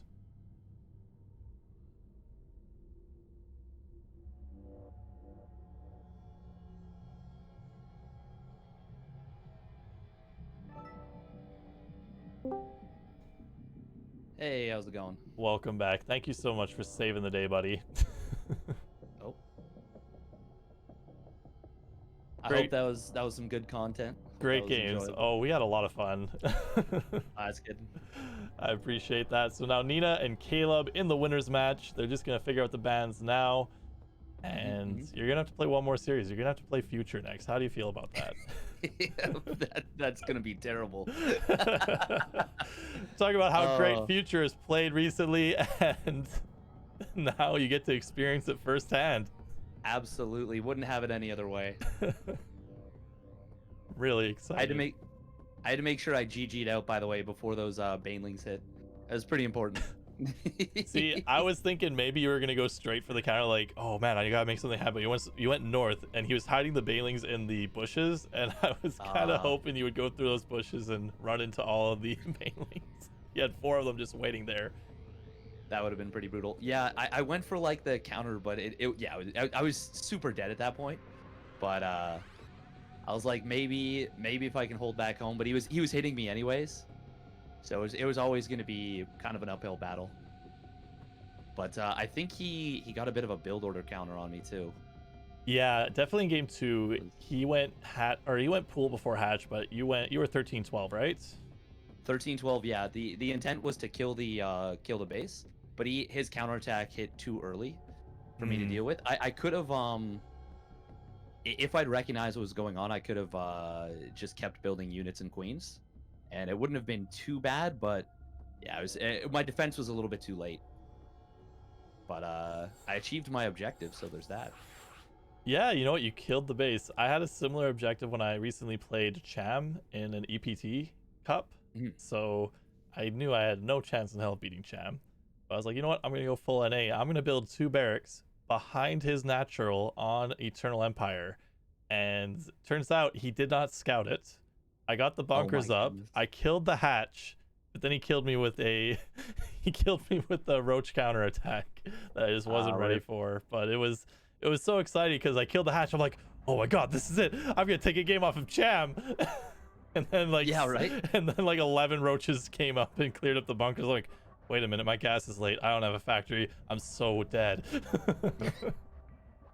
I was playing Pili Pili in a tournament recently, and it was funny because it was like a group stage, and one of the players no-showed for the group. It was 5 players, top 3 advance. One of the players no-showed the group, and then Pili Pili was already, he had gotten 2-1'd by the other opponents, so he was actually like in a lot of trouble.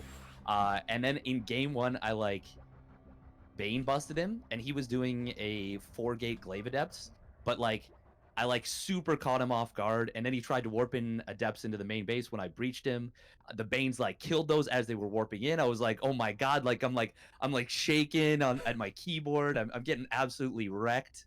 And or sorry, I'm like physically like I am, but I'm like winning the game. And then he like GG's out, and I'm like, oh my, am I about to like eliminate Pili Pili from the tournament? And no, that was not what happened. But but it was like such an exciting moment. Oh, I can Game imagine. 3, it was close, but yeah, not close enough. He was just way too good. All right, so I'm just having a little bit of a conversation with Future because I know he does have a little bit of a scheduling conflict. I mean, if it's an issue, realistically, I can just forfeit the bottom matches. Like it's Yeah. for the memes. I don't want to actually disrupt the tournament. That would be Oh no, kind of kind of silly. I don't think that would be the concern because he's supposed to play a game at 13 or 1:15 Eastern for Base Trades Oh. Cup, and Yeah. he was really counting on winning that first game and playing in the winners match. But the first series, you know, he did not take home the W, so now he's got to go through the lower bracket to win or to advance. Looks like we're gonna have to remake Nina did pick Terran. Oh yes, so we'll have to fix that. But well, I mean, if this series is quick, I could still be like a reasonably quick thing, you know, like we could still definitely get into it. Yeah, he has a best of 5 he's got to play. Right now, the base trade tournament's going on. The charity for Minneapolis Relief is happening, and I think they have DNS playing someone, and I think DNS is up 1 or down 1. Solar's up 1 on DNS in a best of 5. Oh, okay. Yeah, that could be a pretty quick series. Solar is not just very good, but he is quick to the kill sometimes. Yeah, and I think Solar go should on. win that pretty quickly, honestly, but Well, especially when he thinks he's better than his opponent, he is definitely the kind of player who will be like, "Oh, I can kill you in 6 minutes. Okay, done. I'll be there." Doesn't waste any time or effort, that man. Yeah.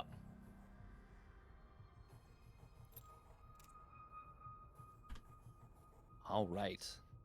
All right, I know Caleb is ready. Both players selected. I would imagine Nina's ready now. We'll double check, make sure. Go. And then we'll get into game number 1 of the winners match, Nina and Caleb. Yes. Oh, yeah, it's supposed to be pillars. I think we got the wrong map now. Oh. Yeah. Yes. I think that must have been a mistake just because of That's okay. well, the first game we got into it, right? So he's probably just like, oh, second game. Yeah. You know, just kind of autopilot, which happens. Yeah. The number of times I've autopiloted life, oh boy. So many times. Have you ever like semi-black, like you've been driving and you semi-black out and then you're like, oh, I'm there. Yeah, I do that And all you're the like- time on my way to work.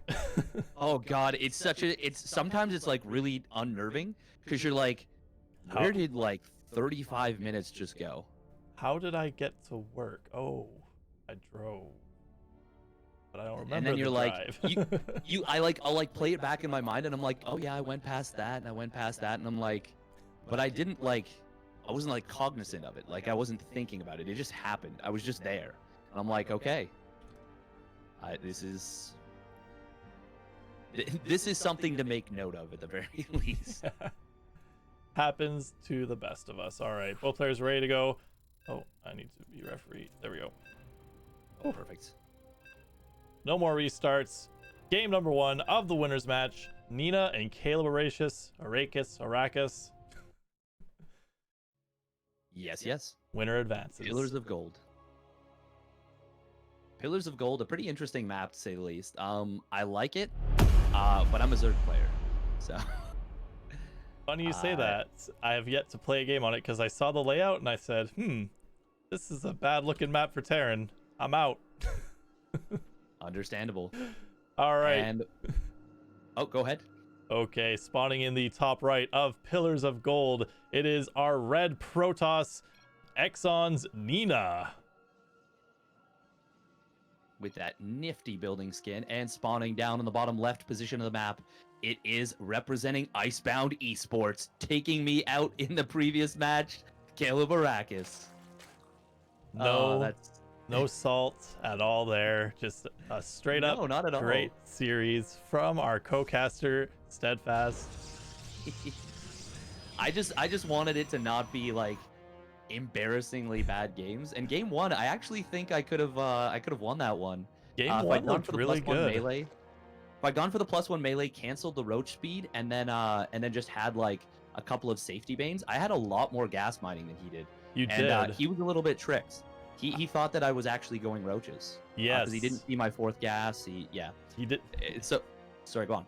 I was gonna say, he didn't see your gases, he didn't see your spire. So, and we were talking about it too, like the mind game was awesome. You got the roach warren, you got the +1 upgrade showing for the roach war, or with the roaches.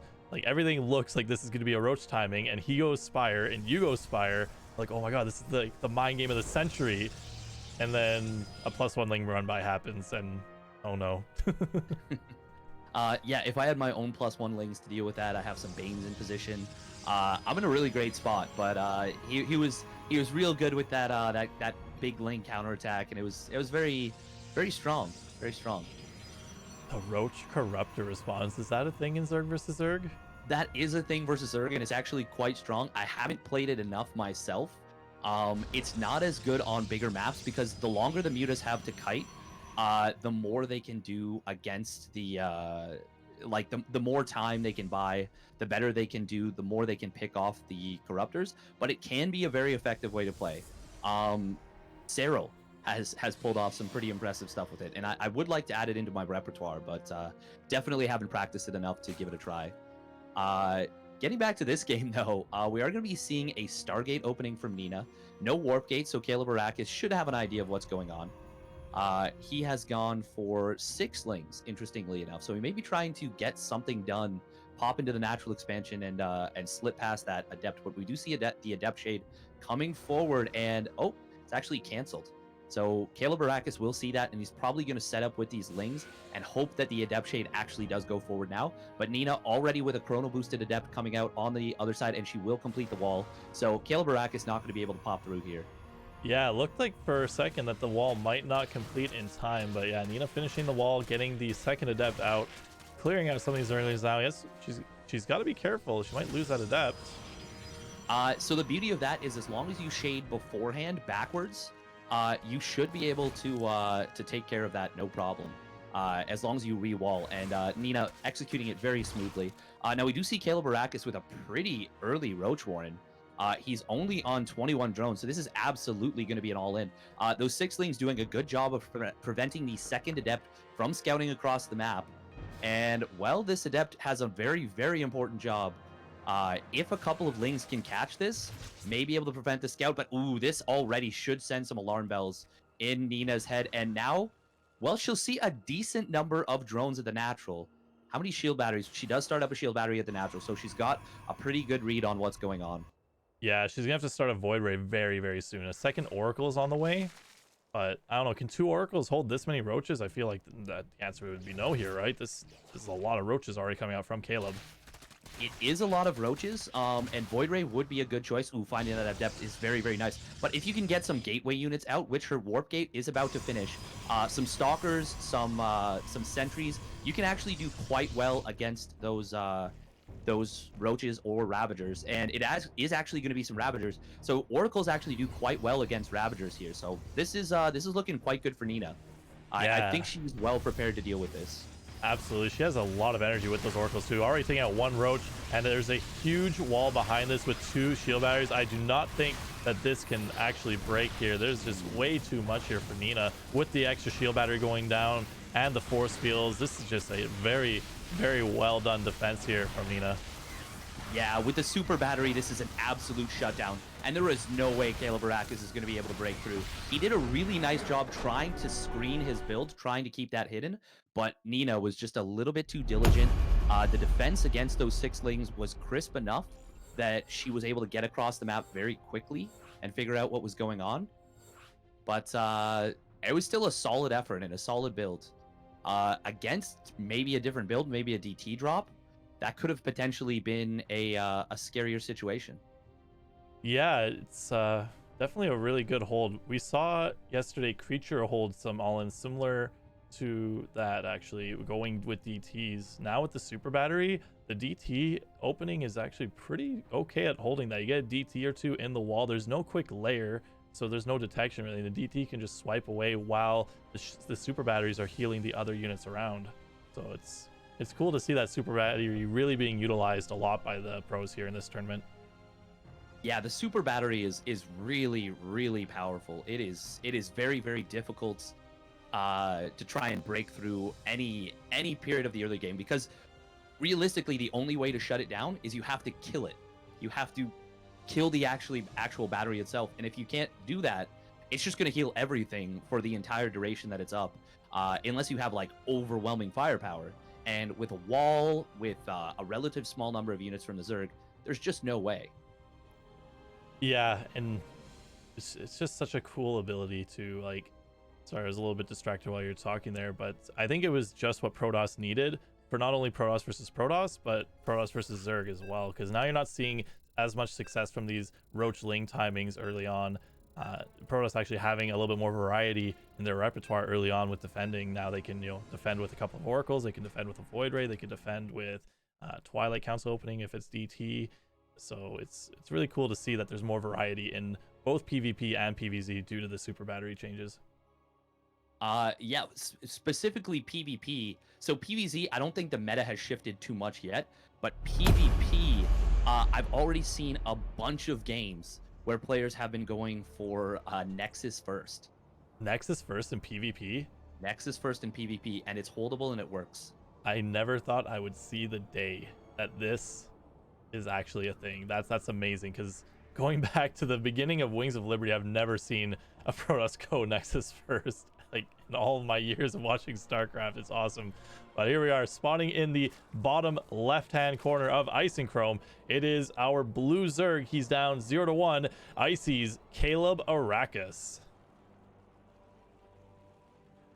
And his opponent spawning up in the top right position of the map. It is the red Protoss with the crisp defense. Give it up for Exxon's Nina. She looked really, really sharp there. That was... everything about that was just very, very crisp. It was good.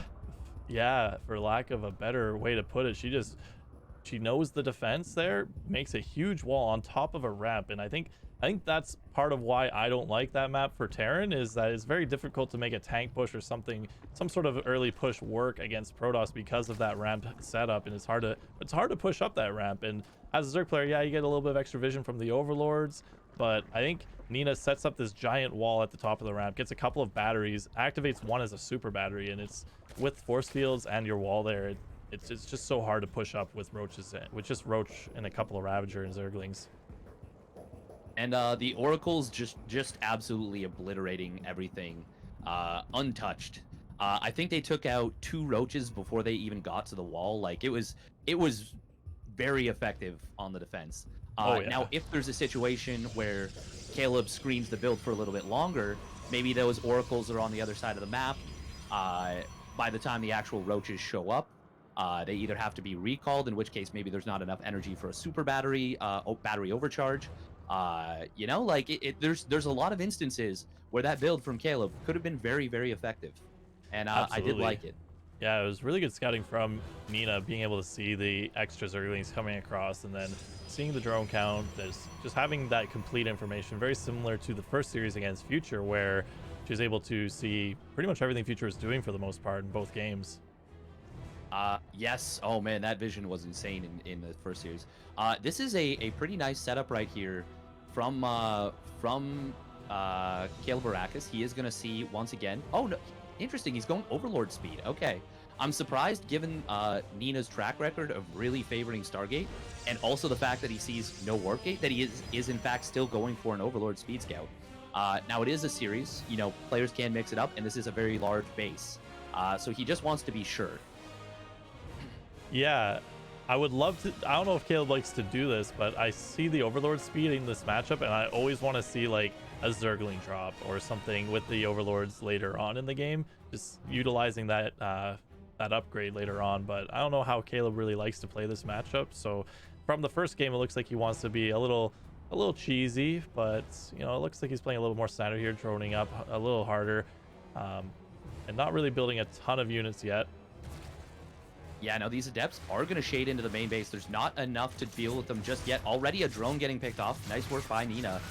She does want to get out of here. There are always a lot of Queens shelling away at this. So they will get a lot of damage on this Adept. Ooh, it will get taken out, but a lot of the Zerglings go down as well. Oh, nice Citizen's Arrest by Caleb right there, and he doesn't lose any more drones. That was very well done. I love it. And now an Oracle crossing the map, and there will be a Phoenix following up with it. 2 Spore Crawlers going down, but I don't think they're going to be done in time. The Queens are going to have to shoo away this Oracle on their own, which they should be able to do. There's 3 of them available. Yeah, they're very well positioned, and this shouldn't get too much done in the early stages here.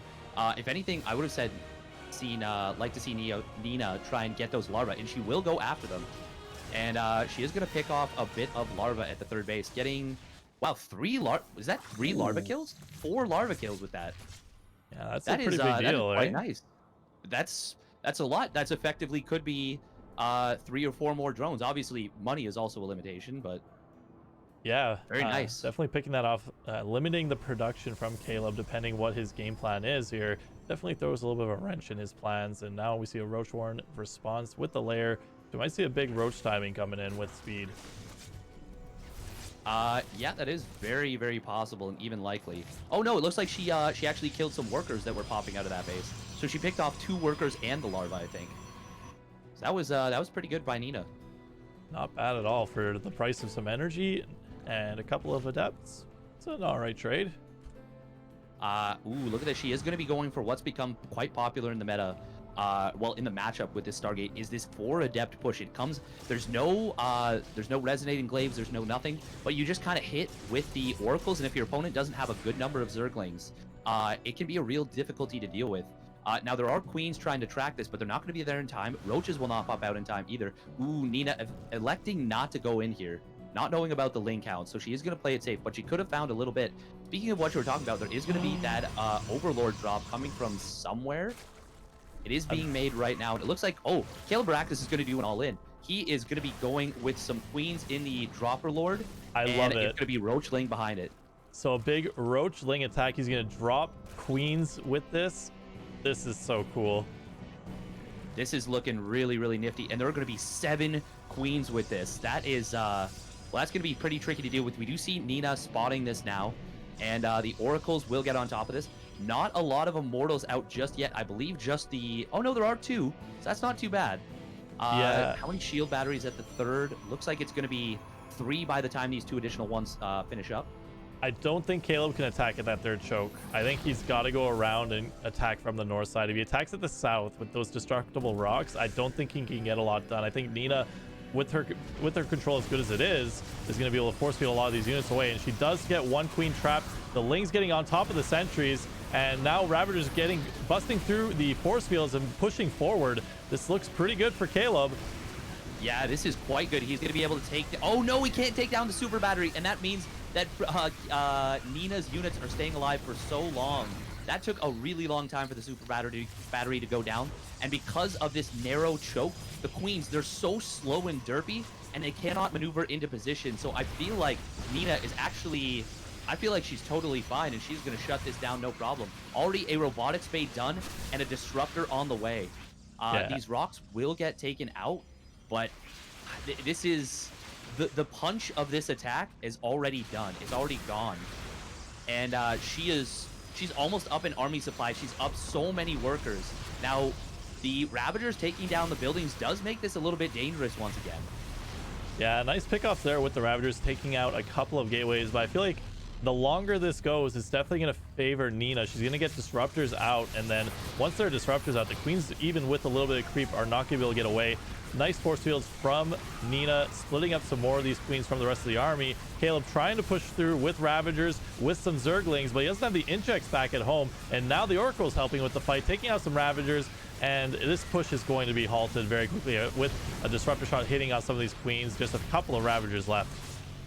Yeah, there's just no way this can work at this point.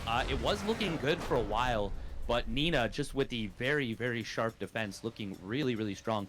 And because of how crisply she held off that first one, Caleb realized he couldn't keep going until he took down those rocks, and that gave enough time for the battery overcharge to come back off of cooldown. Yeah, very, very good defense. It was a very nice 2-0 clean series from Nina. Nina is your first person to advance in the Miserable Cup Group D. So she will go on. Let's see if we can pull up the bracket now. Probably won't be updated quite yet, but she will move on to face... who is it? Disc. So we'll have a PvP here. Ooh, that should be a really good one. Disc is a really, really solid player. And he's gotten a lot of PvP practice. Watching his stream, it seems like about 60% of the time sometimes he'll get PvP. It's either Jason, PvP, or a random Zerg every like 8 games. Now, because we are a little bit tight on time, would you rather have Future just move on?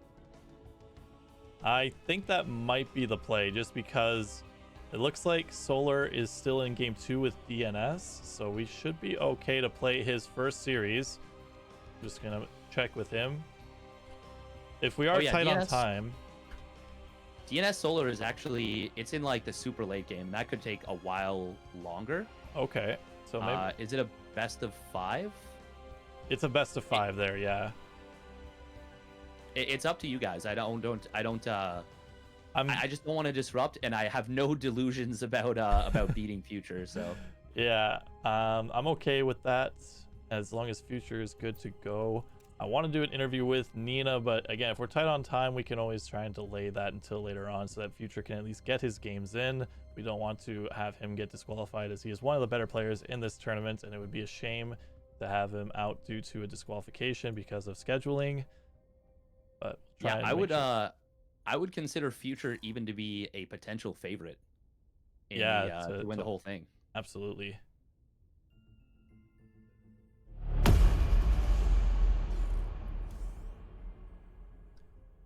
All right, so we'll be giving Future the walkover to the decider match.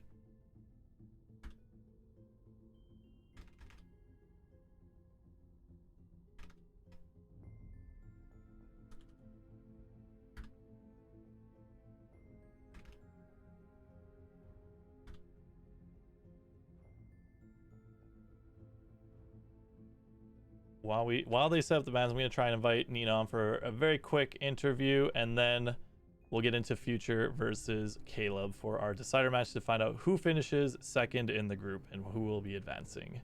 We'll be right back, guys. We're not gonna do trivia. I'm just gonna switch scenes. Sounds good. Sounds good.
right, we will be having Nina brought up really quick here.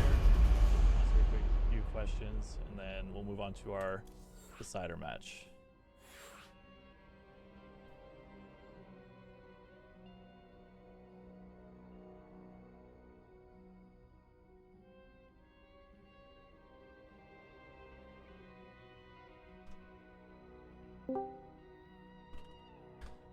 Good afternoon, Nina. Thank you for coming on real quick for us. We're a little bit short on time, so we'll make this fast. But congratulations, you're going to finish first place in your group. How are you feeling today? Tired. Tired? Yeah, it's a little bit early. I really appreciate you getting up early and, you know, adjusting your schedule to make it here today. Yeah, thank you for having me.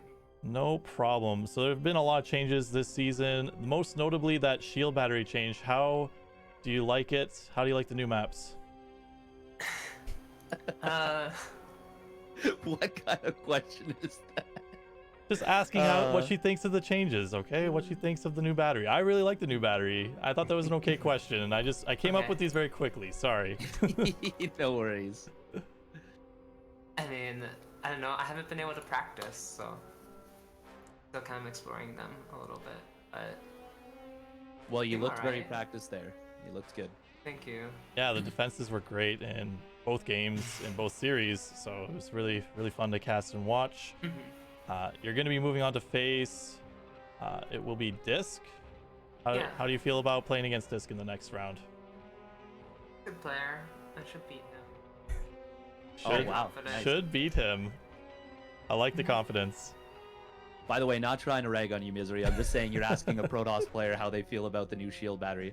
I think the overall feeling is going to be pretty positive. Okay, well, I did not think about that. All right.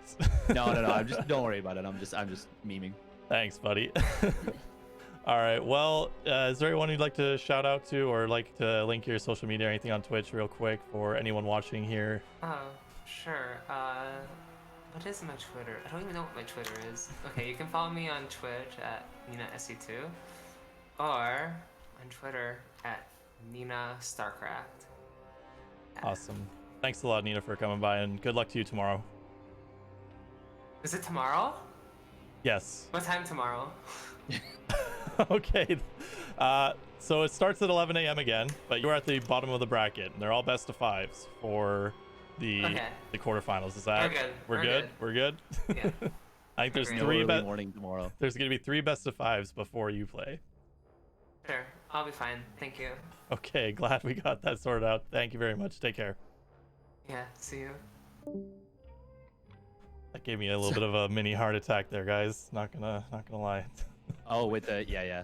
So I wasn't meaning to rag on you. I was just. I know just I'm thinking asking. to myself like.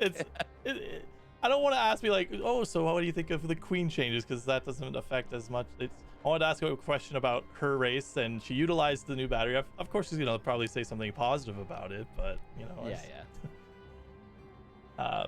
Anyways, misery questions. All right, I think both players are ready. We'll get into the next series. I worked really hard on these questions, guys. All right, I spent a whole grand total of like 10 minutes before day one after a night shift thinking, oh, I should try to interview these guys. And I wrote down just kind of some generic questions, and I've already asked the other ones quite a bit, so I wanted to ask something about the changes, and now I'm getting ragged on. Now I'm getting memed on.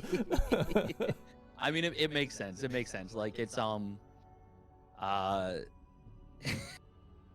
definitely there is something to be said about it. Like, oh, like, you know, shield battery energy, or it's like, well, you have to like hold on to chrono boost energy or whatever, blah blah blah. Yeah. I just, yeah. It's just really good. I'm just looking at it and I'm like, it's really good. You know what? Even if she just said that, that's good. That's a good enough answer for me. Yeah, that's true. All right, here we go. Game number 1 of our deciders match.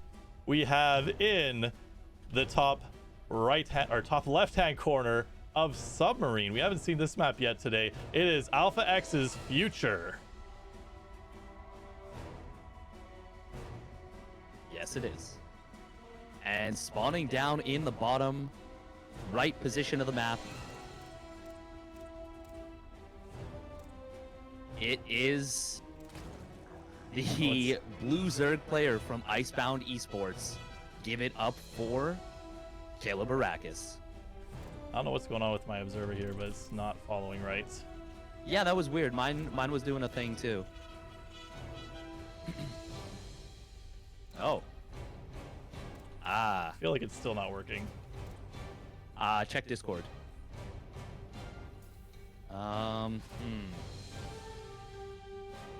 Oh, okay, that would be it. So Necro cannot hear us. That's not good. All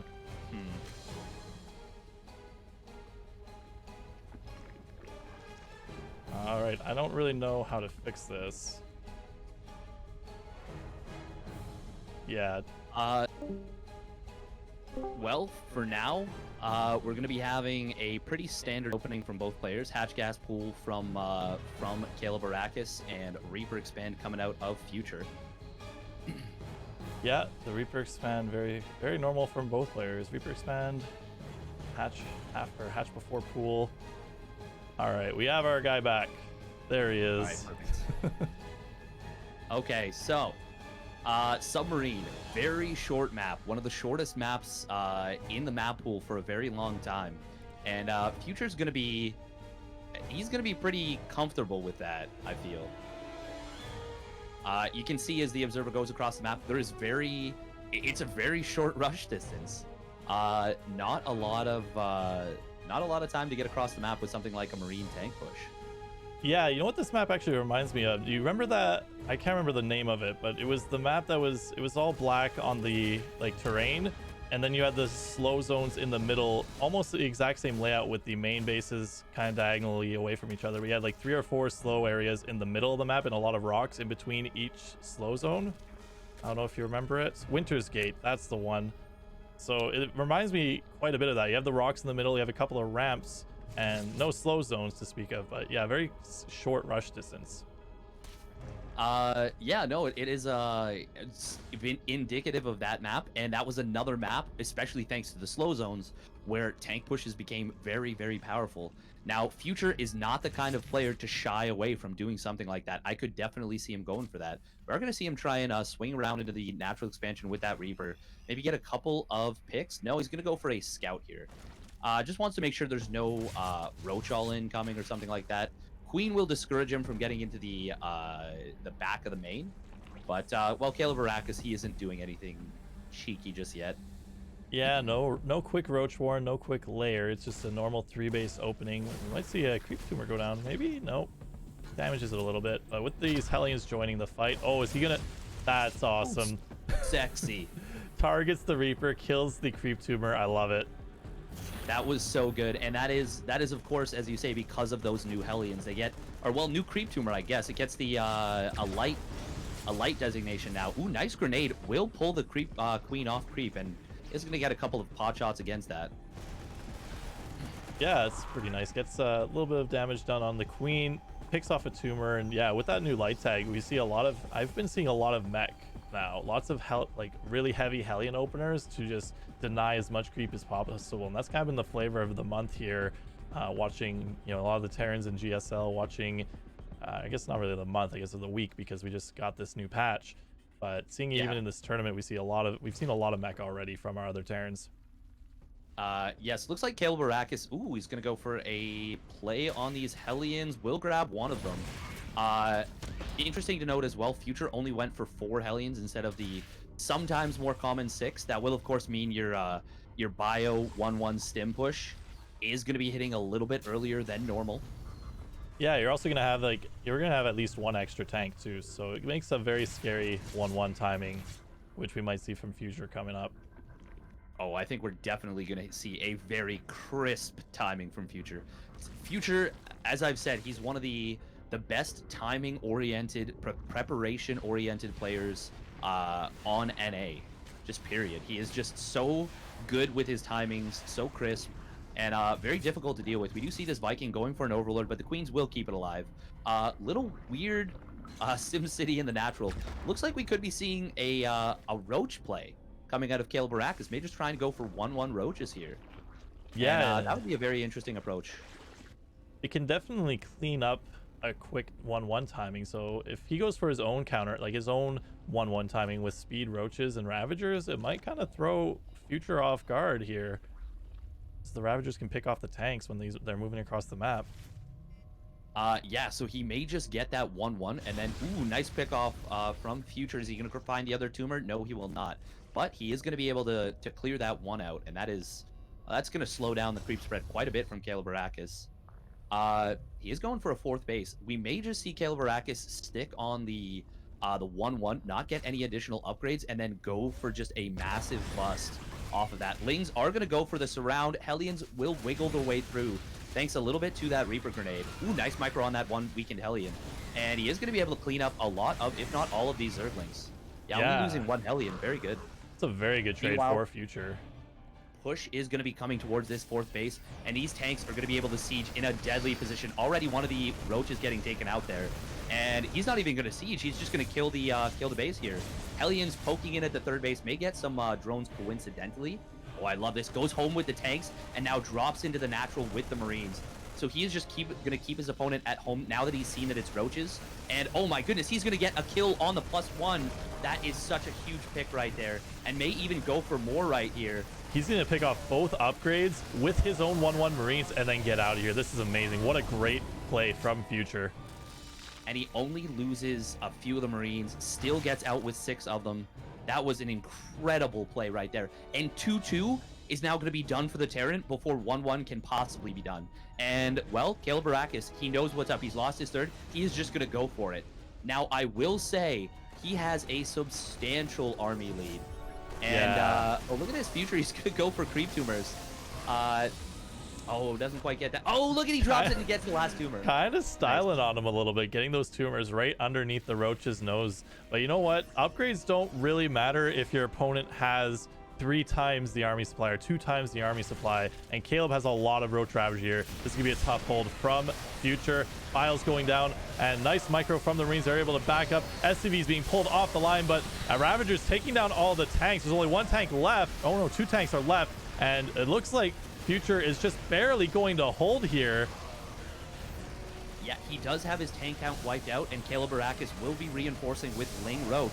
But that was still a pretty good hold for Future. Nice pickup on the landed Viking. Not something you say here often, but he is able to save that. And this was a really, really good defense from Future. Caleb Arrakis with a devastatingly strong timing. Up 50 army supply, as you mentioned. But Future able to hold on. And once 2-2 comes, the game ends. Pretty much. Like, those roaches are never going to touch stimmed Marines with medevacs. Now the medevac energy is a little bit low, but that's such a small issue. Yeah, now we have +1 vehicle weapons being added. We have concussive shells and marauders being added to this group of bio. So I don't think once 2-2 hits, 0-0 Roach Ravager is not going to have a good time against this bio. And ooh, I like that. He moves one of the tanks into a better position farther back so it can't get picked off for free. And, well, the SimCity as well has kind of discouraged Caleb away from going through the 3rd base path. And that's allowed Future to pick where the fights want to be. And 2-2 will be finished in time for this Queen Roach Ravager all in coming from Caleb. And I think Future is going to be very comfortable here. Look at how quickly those Roaches go down to just the stim bio. Yeah. Now, there is a lot of Ravagers here. They will take out that tank in the front line, but it's just not even going to matter. The stim bio getting right on top of the army. Units lost is almost triple in favor of Future, and he is going to take a devastatingly clean fight. Yeah, really see the power of upgraded stim Marines Marauders against 0-0 Roaches. And I feel like Caleb was almost forced to make that happen after losing both of his upgrades to that medevac drop. And what a really cool play where he goes in, takes out the base, just sends the tanks home and sets them up far enough away that he's not going to die to a Roach Ravager timing. I thought he had less tanks than he actually had, just because they're so well spread out between his natural and his 3rd base that when Caleb moved across, it just did not go very well for him. Yeah, no, it was that was a really textbook defense from Future. And I really liked the fact that as soon as he saw that it was Roaches, he sent the tanks home because he knew he could lose some of the Marines, but he needed those tanks for the follow-up defense. and he ended up having them super well placed, and that was what allowed him to hold so crisply. Yeah, I really love to see him, he pointed it out, the cool pickup with the tank and repositioning it for the second engagement, just having the right amount of units spread out evenly. You set up like that and you're not going to lose to a big road Ravager bust. I feel like it's very difficult for Caleb to win in that situation. Yeah, and it is significant. Oh, sorry, go on. To say even with the upgrade disadvantage, or even if we had even upgrades. Yeah, it's really nice as well that the barracks were put at the third base, the 4th and 5th, because those were what allowed the tanks to get into those nasty positions that Caleb just couldn't close on easily. Yeah, now we're going into Pillars of Gold match number 2. If Future wins, he moves on in second place. If Caleb wins, we go on to a game number 3. So Caleb fighting for his tournament life here. See if he can get it done. And he's been showing a lot of aggressive play, so we might see if he can get Future off guard here. And we have spawning down in the bottom left position of the map, representing Alpha X, currently up 1-0 in the series. And as you say, trying to secure his way forward in this tournament, it is Future. Future. Bueller. And in the top right-hand corner of Pillars Gold, down 0-1, fighting for his tournament life, it is Icy's Caleb Arrakis. Still with, despite everything going wrong for him there, still with a push that was very close to working. If that 1-1 had not been sniped, I think we may have been looking at a win for Caleb there, despite all of the very solid stuff coming out of Future. Yeah, it was a very close fight, despite being down an upgrade. And you know what? If the boys were not pulled there, if it's 1-1 roaches, I think the Marines do a lot less damage. And like you're saying, I think up that much in supply. I think it was up almost 50 or 60 army supply there. Very possible that that fight swings in Caleb's favor. Yeah, no, I think at the very least we see a lot more SCVs go down, and then maybe then Caleb Arrakis goes into 2-2. Future feels he can't afford his own 2-2, or maybe it even gets sniped. He feels he has to, either it gets sniped or he has to cancel it or something. Things just get a lot more uncomfortable for Future. Future, he still had to pull SCVs against that and still lost a little bit of them. But with 1-1, I'm thinking he loses at least 20, 25 SCVs. And Caleb Arrakis probably kills off more of the infrastructure at the third, maybe even gets the armory there. It's a lot more of a complicated game for Future if things go that way. We are going to be seeing an SCV scout coming down from Future. Just wants to make sure there's no 16 pool, so he can feel safe to send the Reaper across the map. And yep, he'll see the hatch timing, and he is going to send that Reaper straight across.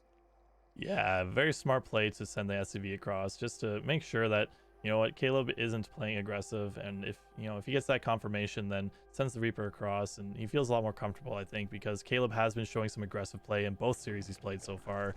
I'm not including his series against you. He didn't play as aggressive in that, but when he played against Nina, playing in the first game against Future here, he's tried to play a little bit more aggressively. Yeah, whenever you feel like your opponent is probably the better player, you're usually going to want to try and focus on that. Ooh, nice target fire for Future. Grabs 2 of those Zerglings and will get out with this Reaper. But of course, because of the HP lost and the high ground, there's no way he can go for a snipe on that Creep Tumor. It is easily going to finish up. It would be the ultimate Chad move, though, if you went for it. It would be very, very steadfasty of him. Very very just misery like SC of him. Like, oh, that's a Creep Tumor, I have to snipe that. And it's like, no, you can't. He's like, but I will though. And you're like, but you won't though. And then you just lose the Reaper and you just look embarrassed. Yeah, by the way, oh, sorry, go on. To say, you lose the Reaper, your opponent throws down a Roach War and starts a layer, and then all of a sudden you die to a Nidus. Yep. Exactly. All the things. Future actually misplaced his wall, by the way. It looks like the reactor is 1 hex up. Oh. And I don't think this will come into... Wait, no, this is just a janky wall. Right? Yeah, I don't know if that's on purpose or not. I feel like that has to have been a little bit of a Miscue there, Oh, placing yeah, the yeah, second yeah. Okay, depot. that supply depot on the top is meant to be 1 hex lower. Okay, Yeah. I was like, is this just a broken map? No, it's not. Definitely a janky wall. Yeah. Probably won't come up, but if Caleb Baracus noticed that, he may go for some Ling run-bys later on. But I'm thinking Future's just going to toss another supply depot there, and he should be fine. It is going to be Cloaked Banshee and Stim, which on the other map pool was, I think, my favorite build for Terran. I think it was the strongest build in the meta. On this map pool, I still think Cloaked Banshees are very strong. There is a lot of locations on the map where you can get those. Ooh, looks like the Lings are going to go once again for a grab on these Hellions. They will not be able to get them. With the Banshee showing up, that is going to discourage the Lings from pursuing any further. And that's a nice hold. Oh, this is going to be an armory. So we're going to be seeing a Hellbat Banshee push. I like it. Stim will be... Oh, wait, did he cancel Stim? Nope. Oh, maybe he did. He just started it up again. Oh, no. I think he accidentally lifted his barracks. Well, he couldn't do that if he was researching. They fixed that a while back. Did they change that? They did fix that, okay.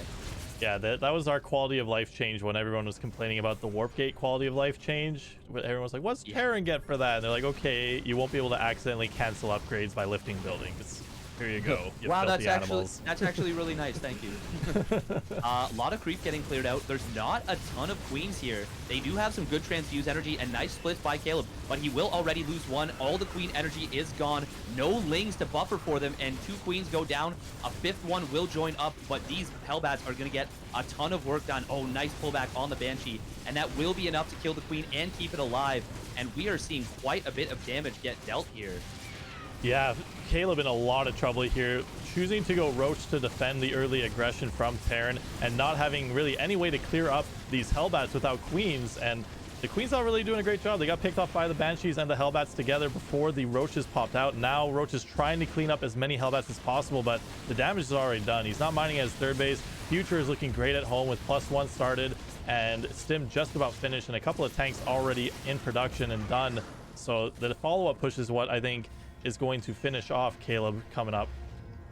Well, I don't know about that. He actually didn't lose very many drones at all. He in fact only lost 1 drone. So while he lost a lot of mining time, he did ultimately clean that up. The creep spread is a big issue because of course that queen count, as you said, was shut down really hard.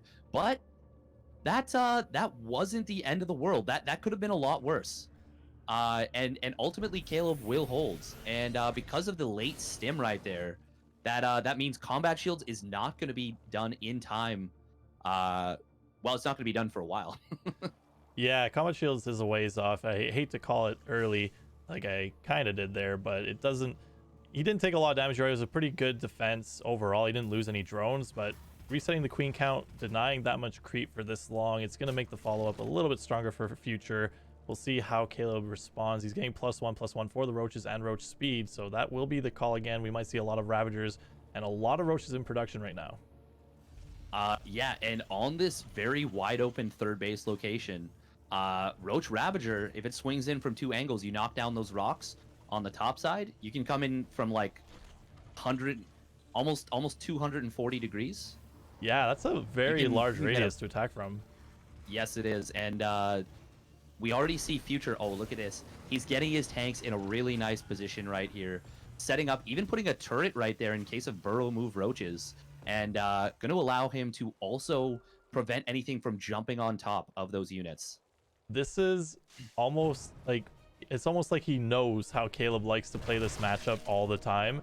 And the way he's setting up his wall there, like it's set up to deny a big Roach flank or a big Roach attack, as it's not it's not connected. It's almost like when you see Terran setting up buildings to defend against a big charge lot attack, right? You have the supply depots there so that the charge lots are going to run into them, but kind of get caught in these little mini chokes. And the same can be said for the Roaches. The Roaches are going to run in, they're going to be hitting supply depots first. The units can retreat back behind the wall, but Roaches will be getting caught in between the supply depots and kind of just pathing kind of weird.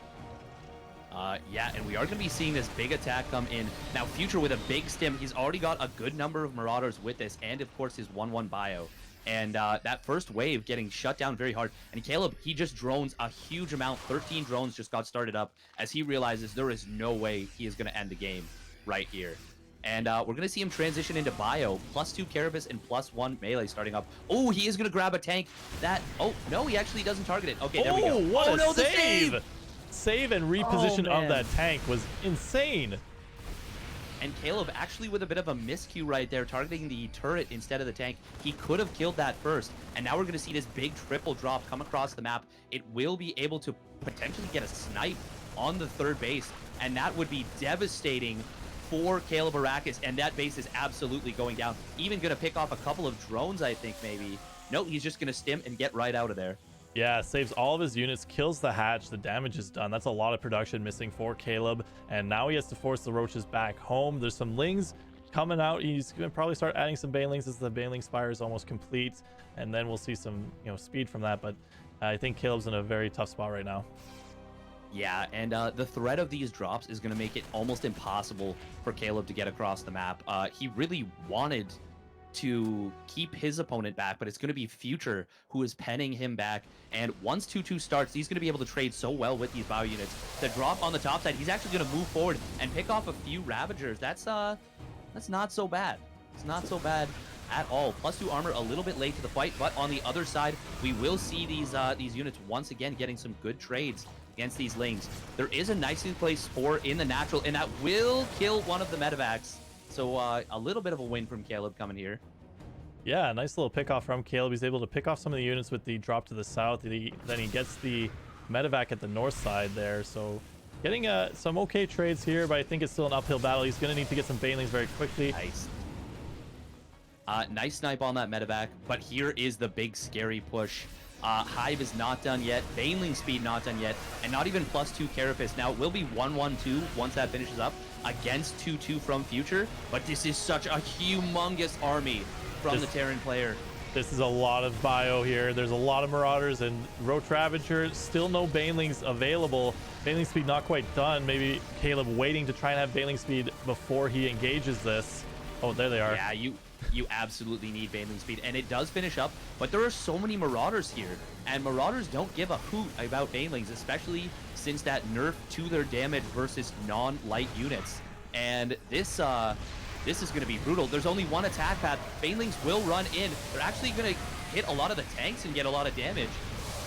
Caleb may be able to break through here. A couple of tanks in the backfield will be shelling away for a while. There's 3 tanks still firing. But Caleb is going to be able to ultimately clean this up. However, at what cost?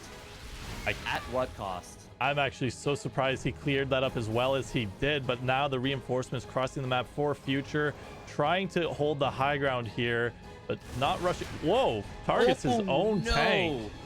A little bit of a misstep here, or misclick. Yeah, that was highly unfortunate right there. Interesting choice. Ultralisk then coming down for Caleb. It's gonna fight strength against strength. Big beefy ground units versus big beefy ground units. Marauders and tanks against Ultras and Lings and Banes. Still got some Ravagers in production. Lots of Lings coming out. It's gonna be a tough hold. We have a multi-prong drop and tank push coming at the same time. Yeah, with this many tanks and Marauders already out, I really don't like the concept of just going Ultras. I like it if you go like Ultra Infestor or Ultra Viper. But if you're just going Ultras, you're going to have a real tough time clearing these out. Speaking of a tough time clearing these out, this drop on the top side, getting a lot of Lings and then a couple of Ravagers before finally being forced to pick up and leave with the majority of that. And we are going to see another kill on this 5th base. Oh, Future, maybe? No. Actually electing to go for a Queen instead. Yeah, goes for the army engagement instead, and Caleb gonna try and chase this away, but with the tanks fighting off of creep here, Caleb does get the biles down on the tanks and cleans those up, but now the Marauders are left over, and they're able to clean up what's left on the south. On the north side, more Ravagers dying, 2 Marauders. Nice micro and pickups for the Marauders. They're gonna chase down what's left of those units. No concussive shells, but I don't think it even matters. GG. That's funny. I had also just noticed that there was no concussive shells. I was just about to call it out. But Future, with the incredible multitasking, is going to be able to take this one down. No problemo. And GG is called. Well All played. right. Future will advance on to the next stage. I will say the real tragedy today is that we don't see Steadfast advancing in second place. So Future advancing in second place. He will be playing against Silky in round number 1. That'll be the first set of tomorrow morning, 11 a.m. Eastern. That'll be Silky versus Future, Vindicta versus Creature, Jason versus Rob, and Nina versus Disc. Awesome quarterfinals set up for tomorrow. That sounds pretty great. That sounds very, very exciting. All, are we gonna? Oh, sorry. Go on. As you say, all best of 5s, then semis best of 7s, and the finals a best of 9. I'm so excited. It's gonna be a long day of StarCraft. 9. Oh damn. Are you wanting to try and get Future in here for winner's interview? I would like Solar to. DNS is still going, I think. I would like to. I also don't want to tie up too much of his time, so maybe what we'll do is we'll just save it for tomorrow and see if we can get something done after his matches tomorrow, win or lose. We'll talk to him a little bit. Do want to let him get prepared because I think he wants to try and win that tournament as well. Oh yeah, absolutely. So we'll try and get that done tomorrow. I think that'll be it for us today. Are you streaming this afternoon for DreamHack? I will be streaming the NA qualifier day 3, the last chance qualifier for the North American players. Hopefully I'll get to cast some of my boy Jason's games. He has a solid shot, I think, of still qualifying through. And yeah, hopefully we'll get a chance to get some good games there. He came really close to qualifying a couple of days ago. Didn't he make it to the last, the finals against, who was he playing? I think it was a Protoss he was playing. And he played Nina, actually. Was it Nina? And I believe, let me double check that, but I'm almost certain it was Nina. He did ultimately, I think he got 3-0'd, but it was still, I mean, getting to the qualifying match is great. And oh yeah, with one of the heavy favorites to qualify already through, I mean, now you don't have to deal with them in the next qualifier. It's very true, and he looked pretty good in our group stage yesterday, so I'm excited to cast him again tomorrow and cheer him on tonight when he hopefully plays in that qualifier. Hopefully he's awake in time. Yeah, I hope so. It is, yeah, so he 2-0'd Starkiller, 2-1 Mage, and then got knocked out by Nina in the qualifying match. But a lot of players have already made it through. So Vindicta, Silky, Semper actually qualified. I heard he qualified with his Protoss, yeah. And it looked good. Yeah? It looked really freaking good. I got to cast the qualifying match versus Peely, and he wrecked him. Really? He absolutely shredded him. That's awesome. Maybe another Neeb? Another Terran That's what I'm thinking. Switching over to Protoss and crushing it? Oh, absolutely. All right, cool. If you want to link your Twitch and everything in chat or any social media, go for it now so that people can check out those qualifiers this evening. Going to be some pretty cool games, and Steadfast has been crushing it with not only DreamHack qualifier casting, but solo casting EPT every week, doing the NA, the EU, are you doing the Koreans as well if you're awake and around, or I don't know if you're doing all 3? No, that's unfortunately we're not able to. For the last little bit, because they switched to Mondays, I haven't been able to do the EU cups, but once my job switches back to normal non-COVID hours, I'm going to be booking Mondays off so I can get back to doing those EU cups once again. Oh, that's awesome. Very cool.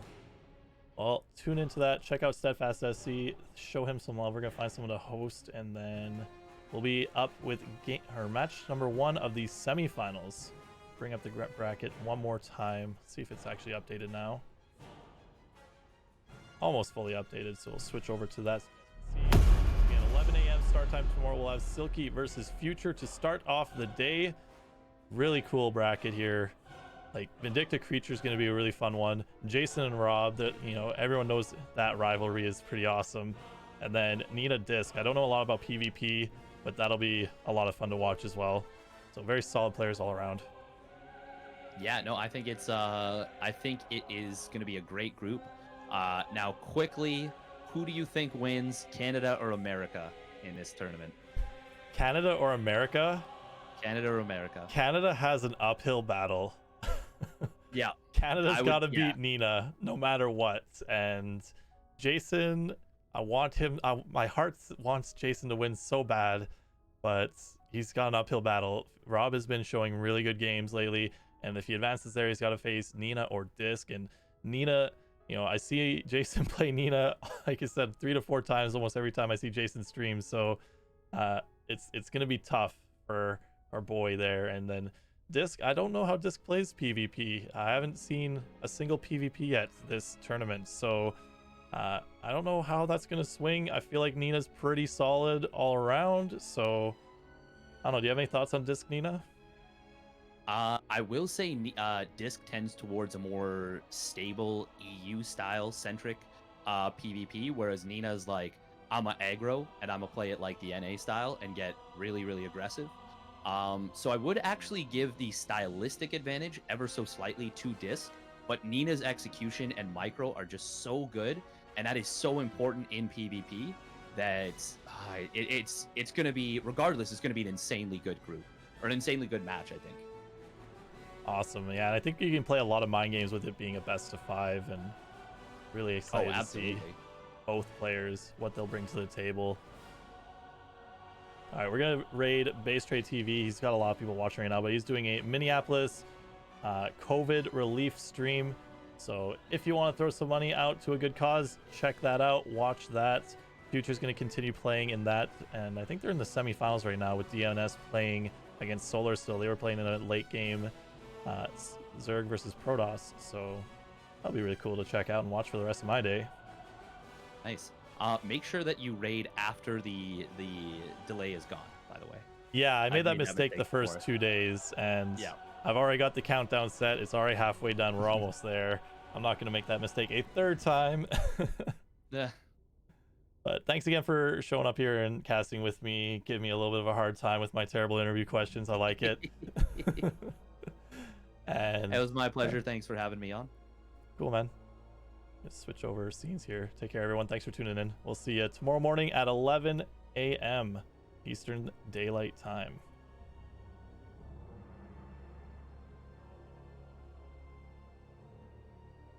Are you offline now? Okay. On a different scene, though. Ah, okay. There we go. The raid started. We're good.